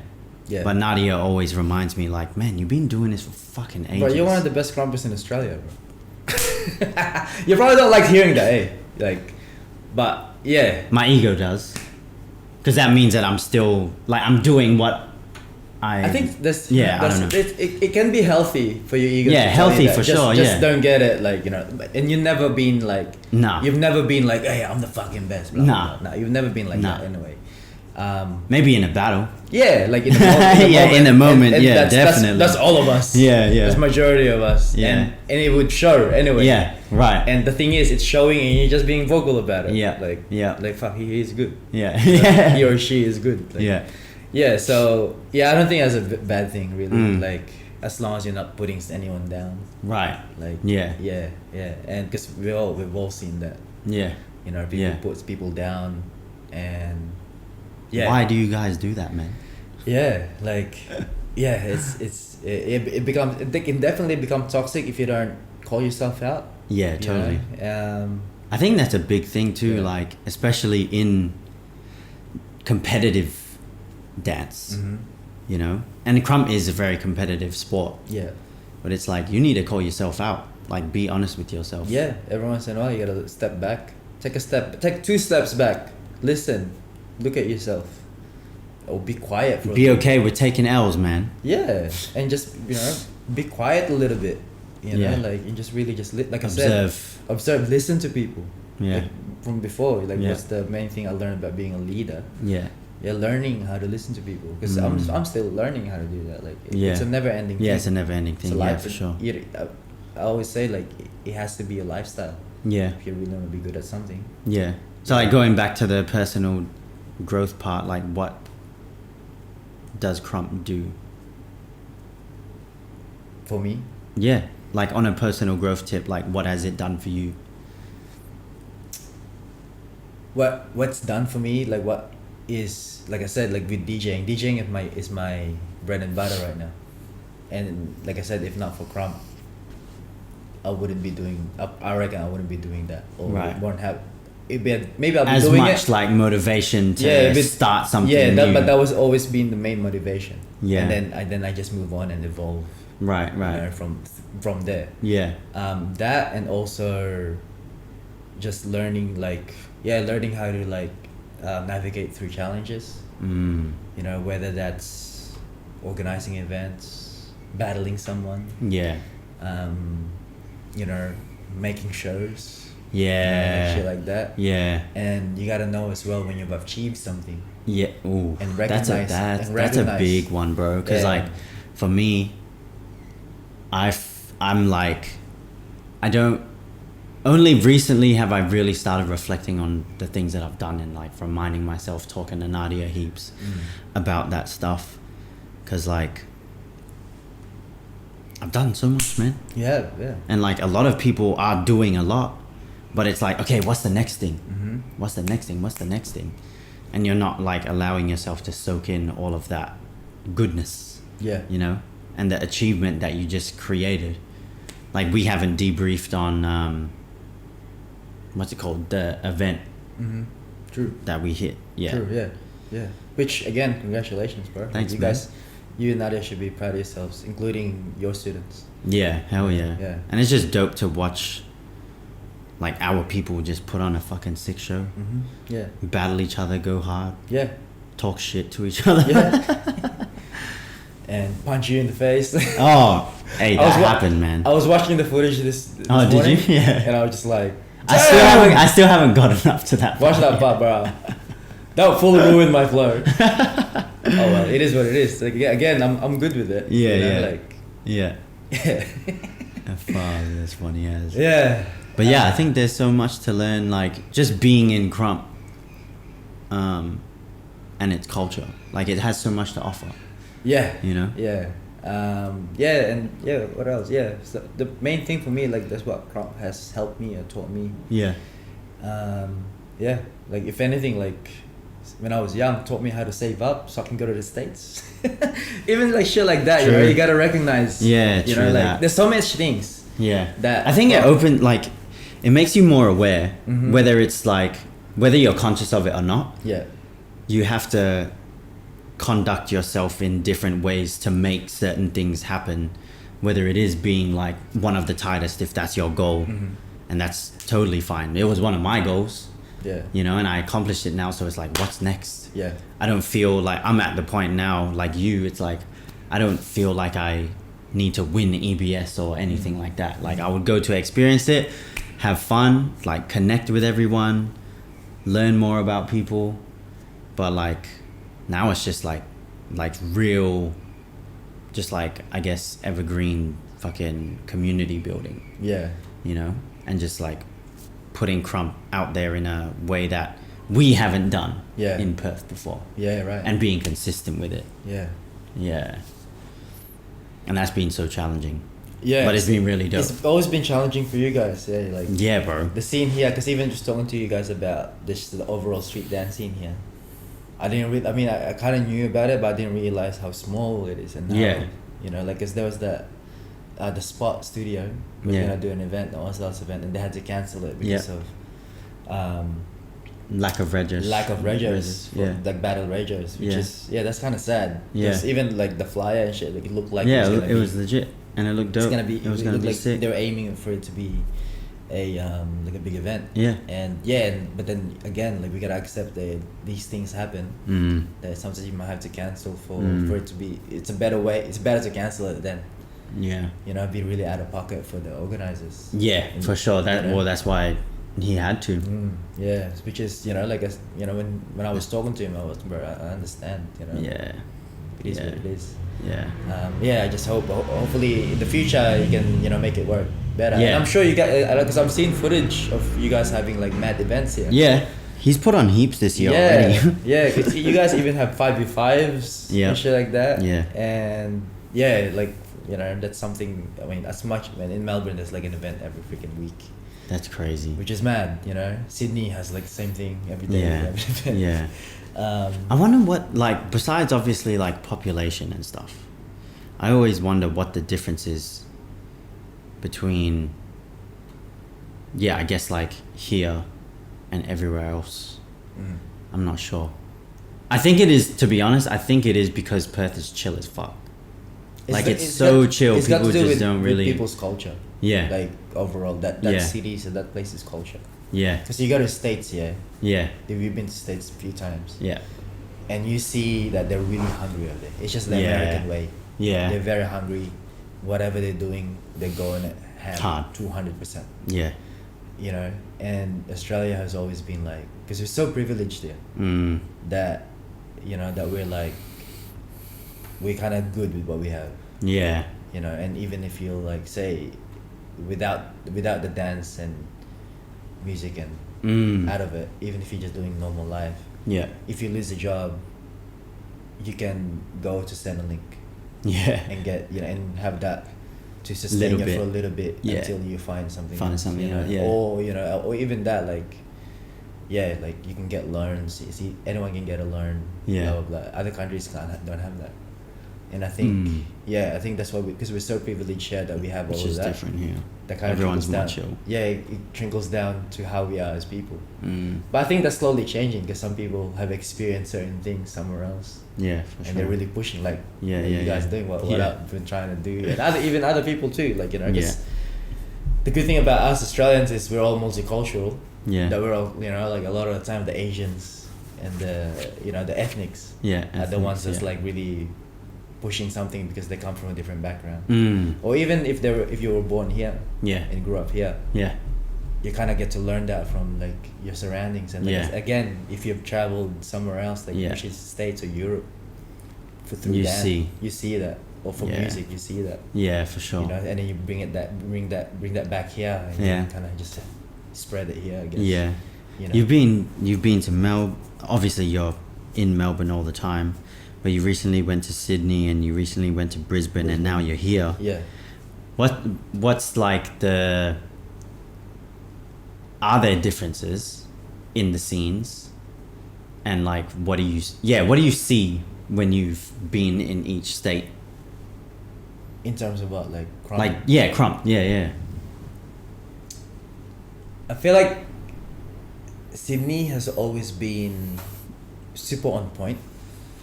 You know, like they've been super on point in terms of like skill level. Yeah. The things that they do, the numbers that they have. Yeah. And yeah, they've always been hungry. Ever since coming up when I was a little homie. Yeah, for sure. And yeah, I agree with that. Even, especially the Sydney and the Melbourne competitive Sydney Rivalry. versus Melbourne rivalry at the time. Now there's nothing like that so much anymore. Yeah. It was a healthy competition. Yeah, you know, for sure. and yeah, Sydney has always been hungry, which is like, to me, that's actually motivated me heaps to do certain things that I've done or doing now in the Krump scene in Melbourne. Yeah. So that's what I see in Sydney. Brisbane, I've always had mad respect for Brisbane because the Brisbane OGs, and learning that my OGs in Burn City were under some of the Brisbane OGs. Yeah. So I've always had that respect for Brisbane. Yeah. And Brisbane's one of my favorite cities because it's like nice weather. You know, some of the best people, like funny people. There. Yeah, it's mad. And it's a mad scene. It's chill. Yeah. And it's buck at the same time, you know, and we all love going there because, like I said, again, mad environment, mad weather.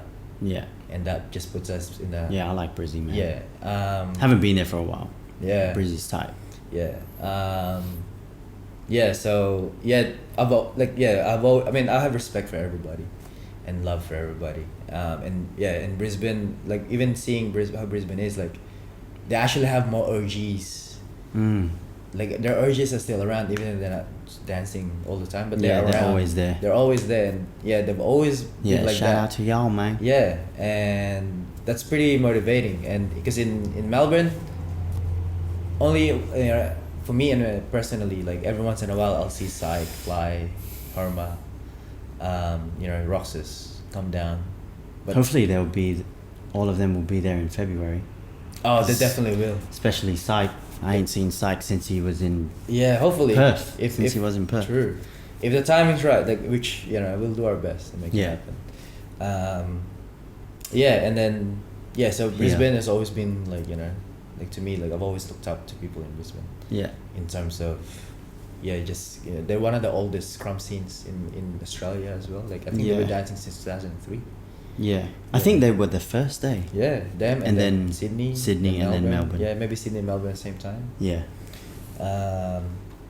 And Perth, I've always had some sort of connection with Perth because, like, with us through KS Fam. Yeah. And even, like, running into Kirk. Yeah, that was crazy. Kirk this weekend, and he's one of the OGs here. Yeah. And I remember, like, communicating with him through MySpace. Yeah. Watching you guys' footage. Yeah. You, Lady Crisis. Yeah. Lady Crisis at the time. Yeah. Bro, for a long time, your name was still Ian Crisis on my phone. Yeah. Your number. I just recently changed it. To what? Ian. So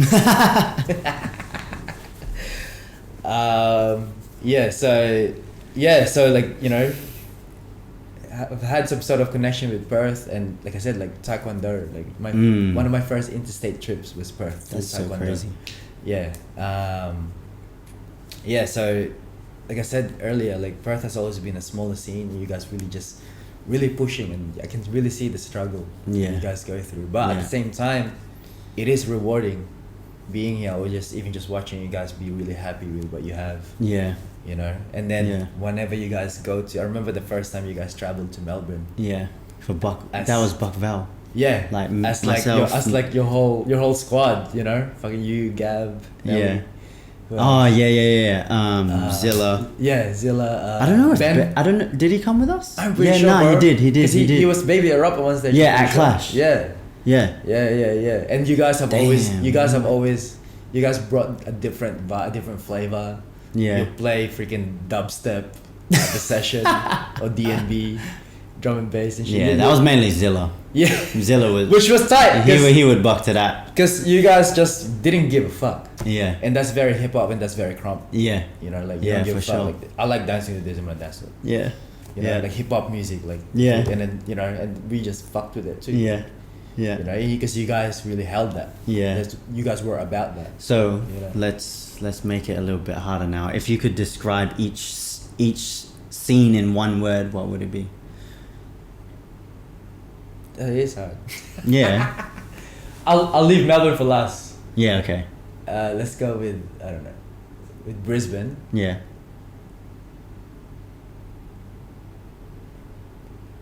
One word. One word. Brisbane, strong. Mm. Oh no, no, let me change that. Tough. Tough. Yeah. It's pretty tough. I think. Nice. Even though it's chill. Yeah. I feel like tough in terms of like these guys. Like the hard. scene, they go They're hard. Yeah. Each dancer, they go hard, regardless Yeah. of that. Regardless if they win or lose, they go Yeah. hard. Yeah. You know. Yeah, for sure. You know, and I they can see they that. hold such a high regard and just strong, just strong personalities. Yeah. You know. Yeah. Sydney to me. Damn, Sydney. One word.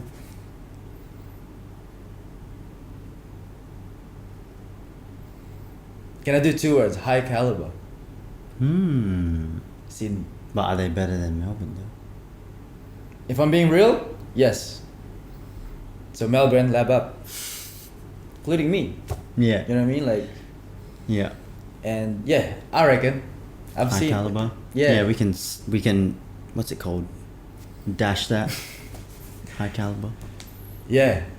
Tight. You can find Like a better that. word, yeah. Like highly skilled, like, you know. They got Skilled. skilled. There you go. Yeah. Skills there is like high level. Yeah. If anything, they're the hungriest probably. They're the hungriest over there. That's why they're always working. Yeah. Yeah. Perth. This is gonna be interesting. Perth, yeah, you guys are alright. Now Perth.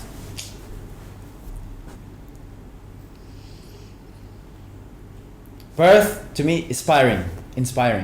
It's like I said, just going back to when you guys first came to Melbourne, and you guys were like, you guys had your own flavor, like Yeah. you know, like even just the way you guys dressed Yeah. and stuff like that. Like Yeah, you know, and the way you guys even talked. Yeah. It was different. Yeah. Like I was learning like random. It was so to me that Random inspires words, me to just be original, be myself. Yeah. You know, like Yeah. and even like with today this weekend's event. Yeah. Like, you know, like to me, in Melbourne, we're so privileged to have like such like bigger events because we have more population there, and you know, bigger street dance community. Yeah. That you'll see, that you feel really supported and stuff. Mm. You know, with certain people that's coming to your event that want to be a part of your event, Yeah. support your event. Mm. And over here, you guys have a smaller scene, smaller events, but that doesn't stop you guys from putting something mad and and be proud of it. Like, Yeah. this is what we do. Yeah. This is what we're doing. And but you guys do it professionally. Yeah. You know, like Yeah. you guys run on time. Yeah. You do your best. Yeah. To run Yeah. on time. And everything else behind the Sick. scenes. You I know, like and that. I've always come here as a guest. Yeah. So sometimes I just focus on being a guest. Yeah. You know, like Yeah, I might yeah. help out putting chairs away or Yeah, putting chairs yeah, there or something, but Yeah. other than that, like I'm just focused on that. But then I do see, and I'm sure I don't see a lot of behind the scenes things still, just apart from even the ones that you've talked about. Yeah. But even that, I think I'm just scratching the surface. Yeah. There's a lot more. Yeah. You know, so and in consider that, it's really inspiring for me to see that even if you're a small scene, you guys are like put up like such like good events. You know? Yeah. It would be interesting to go, like, I'm just thinking about it, like, when we bring a squad over to, let's say, in February, to Melbourne, it'll be like all new people. Yeah. That's mad. Yeah. Yeah. It's sick. Yeah. Because in Melbourne, it's all new people, bro. True. Even Sydney, you go to Sydney, it's like, Yeah, it's all heaps of new people. It's like heaps. run by the next generation, Yeah. which is really tight. That's It's what mad. we want. Yeah. Anyway. That's what we've been pushing. Yeah. And now you can see that's the fruits of that labor. Yeah. You know, Melbourne has always been fresh, bro. Like, yeah, like, just borrowing Lamarok's words. Melbourne has always been like very stylish, like very like we have our own thing going on. Yeah. People love going to Melbourne because of the culture there. Yeah. Not just even Krump, just anything. In general, everything, yeah. In general, like music, Arts and stuff. And it's like, yeah, we're just cool as fuck, I guess. It's true. It's true. Maybe that's I've seen it. I've experienced that, you know. But that's what I mean. It's like yeah, like borrowing Kuya Lama's words. It's like when you watch us in a battle. So I'm quoting Lama in this. That if you battle us, even if I lose, I'm still better than you. Because even if I lose, so who cares? Yeah. I'm still good. Still fresh. Yeah, I'm still. You know what I mean? Like, but not like that. You not accepting defeat. Like, yeah, I take the L. I don't give a fuck. Yeah. Again, see, even that. Like, I take the L. I don't give a fuck. Like, it doesn't mean that I'm not a good dancer, or it doesn't mean that my work is tarnished. Yeah. Or my reputation is tarnished. Yeah. Who cares, bro? You can kill me out in front of everyone. You can behead me. Okay. You know what I mean? Yeah. Yeah. So yeah, Melbourne has always been like, what did I say? Fresh. Nice. Yeah, and that's has a lot to do. Maybe not the best word to even describe it, but that's how I want to just put it in. Yeah, that's what's that's where you're at right now. Yeah, but it's fresh and it's it's always refreshing, like seeing how Melbourne is. And people are always like figuring out different ways and different concepts to make an event. Yeah. You know what I mean? Yeah, I think you guys are probably the most innovative in that way. Yeah, very creative people. Like when I saw, what's it? The one that's coming up? What? With the you and Scout as the captain? Pick Up Buck. Yeah, Pick Up Buck. Like shit like that. Like that's dope. I was like, damn. Yeah. And that's just a Who actually came up with that concept? Young Trip and Priest. Ah, okay, So dope. Trip and Boy Trip, Yeah. Shout out. David and Kevin. Yeah. Cool. So is there anything else that you want to share? You feel like sharing? Because I reckon we'll wrap it up with some advice for peoples. What I want to share? I think if you're someone that's doing something for the community, and as well as yourself, right now, it's the best time to really push and do that. And again, push and and go through the challenges, be prepared for the challenges that's ahead of it, and then also know when to take a step back. Like again, like I'm not saying try to be complacent and just take a step back each time you hit a wall. Every once in a while you gotta break that wall. You gotta climb or go around that wall, whatever it is that you need to do. But also take care of yourself. Yeah. Like, because sometimes we get so caught up with like trying to think about others and trying to think about the scene. Yeah. And you kind of forget about yourself, and that's not very healthy. Yeah. Because whether that's just organizing sessions, weekly sessions, monthly sessions, whatever. Like life happens, and sometimes you just gotta choose yourself. Yeah. And because if you don't, like, man, you'll feel depressed. It's not a very good feeling. I'm sure a lot of us have been through that in different ways. I have. Fuck yeah, bro. Only recently have I like realized like how much of my energy I've put into Krump and not into myself. And there was such an unhealthy balance there that even now I'm still learning how to like life. Yeah. You know what I mean? And like I guess prioritize my self-care and my well-being. Yeah. With Krump a part of that. Instead of making like everything just like Krump is everything. Yeah. And that was it's been challenging because like that's how I've been for so long.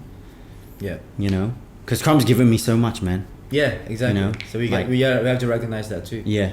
Because it's not as much as I would say like be proud of what you do and what you've achieved. Yeah. Also, kind of like look back and reflect on what something has done for you, which is Krump in this point or whatever it may be. Yeah. Yeah. So I think the advice is choose yourself if you need to. Nice. push. Yeah. You know, keep pushing, and Yeah. then just learn how to be aware. It's like it's easier said than done. Yeah, it is. Even me sometimes saying it, I'm just like, what does that actually mean? Yeah. You know what I mean? But I feel like It is challenging, It's man. a constant thing that you have to practice. Yeah, for sure. You know, Mhm. you have to holistically practice it and just be Mm. aware.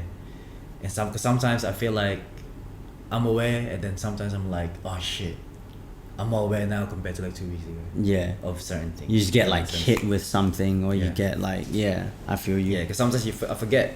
You Yeah. know, you get you kind of slip up a little bit sometimes, Yeah. and it happens. It happens, yeah, 100%. Then again, it's like, don't be too hard on yourself too. Yeah. You know, when that shit happens, you just Yeah. okay. Mm-mm. You know, if you slip, get back Just up. get back up. You know, if you have to take your time getting back up, take your time getting back up. Yeah, just chill there for a minute. Chill there, exactly, bro. You slip, bro. I'm gonna chill here for a minute. You know what I mean? Yeah. Yeah, and plus, I feel like, in that regard, know how to ask for help. Ooh, that's a Yeah. big one. You know, like if you need to talk to someone about, you know, like being frustrated about, say, I don't know, holding an event or something. You know, find someone Mhm. to, you know, that you know will provide you that safe space to Mhm. talk about it. Don't just go to someone and then let it out, because sometimes that person might not have the capacity to Right. take that in 100%. too. So, you know, again, Communication. yeah, again, you know, because sometimes like I said with me, like I said earlier, like I internalize a lot of things. So sometimes it's good, sometimes it's not so good. Mm. You know, but I really like how I look at it now is like, you know, it's my way of taking a step back, and then really thinking about, instead of being reactive to Yeah. things, instead of being frustrated and being Yeah. reactive to things. Yeah. If I need a few hours or a few days or a moment to take a step back, I'll do it. I'll take it, Mm, and then and then it'll come to me, and then I'll action. Yeah. Yeah, Nice. yeah. And That's I think gems right there, Yeah, man. and I think I'm getting better. I Yeah. think we get better each time. Yeah, for sure. Yeah. I think it's just a conscious working that you have to. Right. Yeah. You have to that's do. the word. Yeah. Dope. Yeah, man. So if you had, like, I know that was advice. I would say that's actually life advice, especially for like leaders and people that are in the scene and like are committed heavily to Krump. It's also important to, like you were saying, like have balance, listen to yourself as well, trust yourself and your, I guess, intuition in a way. But like, let's say on a technical, like actual dance level, Yeah. what would be some advice for the people that are new, and even like people that are working towards, I guess, or not even working towards, because I think like the leader thing, it's not necessarily given. You just find yourself there. Yeah. Like, I didn't want to be a leader. I'm sure that you didn't even have that in your fucking brain No. to be that. No, I didn't really aspire to be. Yeah, Yeah. yeah, exactly. We just kind of like fell into it in a sense, Yeah. and then we had to go with the flow. What advice would you give to them? What words To of what? wisdom? To leaders. Like, let's just say up and coming people, even if they've been in it for a little bit. Yeah. Like, yeah, what would be your advice? But just on a dance level, On a because dance I think level, that yeah. you touched, like, before this question, Right. Yeah. you touched on a very important aspect of Yeah. But dance lifing. wise, Yeah, just dance wise. stay in the lab. If you're a little homie, which majority of the up and coming leaders are, learn, like, ask your big homies questions Yeah, and things. you know, Yes. or the leaders of your city. yeah, Things, and I'm sure people do that. yeah, And, you know, like I said earlier, like, we're in a good spot in terms of that overall. as a Overall, Krump scene, yeah, as an for sure. Krump scene. yeah. Because of the current leaders that's just really providing, Mm. and the up and comers that's you know, that's getting groomed to be that Yeah. person or that leader Yeah, that's take over organizing in a things. sense. Yeah. So listen to your elders, really, like something that we learned when we were kids. And then and dance wise, stay in the lab. Like, because since it's a competitive dance and a battle aspect, battle, like organize, even if it's not an event, organize sessions and battle people. Yeah. Lab with each other, like actually be vocal. Yes. Like lab with one person or lab with your fam or squad. Mm-hmm. And be like, you know, for example, we didn't get to do it this month. No, we didn't. This time. Normally we do though. Whenever we link up, yeah. there's at least like one session we do. Yeah. Where it's just us labbing. Yeah, and then, you know, share ideas. You know, because even back in Melbourne, whenever we get to do it with my fam, or just like if I lab with Vlad or Turkin, you know, I'll be like, oh, bro, there's an idea. Or sometimes, they'll come up, you know, oh, what do you think of this? Yeah. Yeah, and then we just like talk our shit, like, oh yeah, do this, do that, like, oh man, I don't know about that. Yeah. I mean, you know, see if you can make it work, blah blah blah. Yeah. You know what I mean? Yeah. Be honest with your peers as well. Tell them if they're not, if that's it's something you think is whack, even if that's just solely just your opinion, tell them. Yeah. You know, like I think people need to be okay with that too. Yeah, we all need to be. You know, because that's how you get better. Yeah. If you get told that something you're doing isn't as good. Yeah. You know, because if you're just babying or just like gassing someone up all the time. Yeah. You know, that might not be as good for them later on. Right. You know what I mean? They already think that they're at a level that they're not on a technical Yeah. dance level. Yeah. And just in a nutshell, like, you know, stay in the lab, because Krump is something that's always evolving.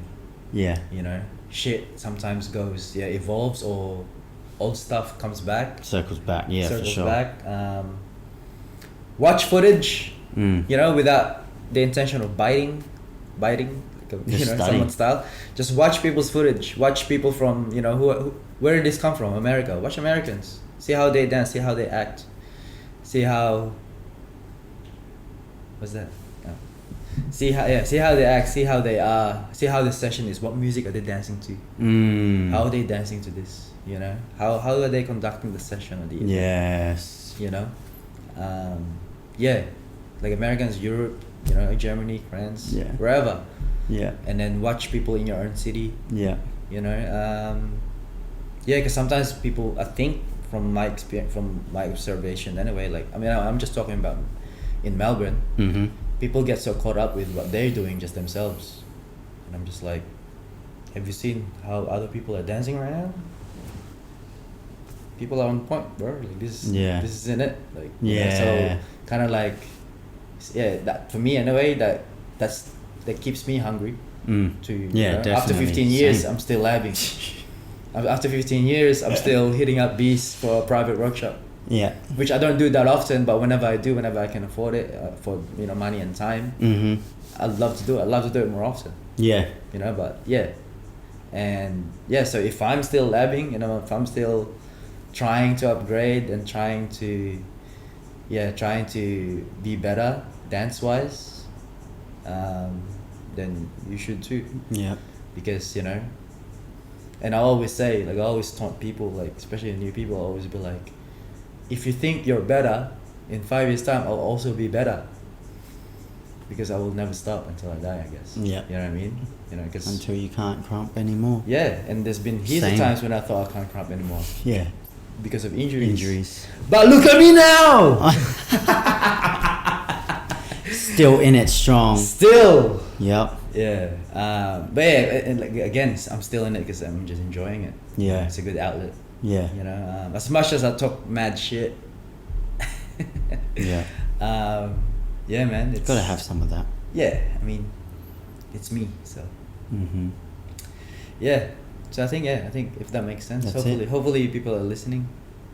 So. Nah, people will be listening. Yeah. For sure. Yeah, man.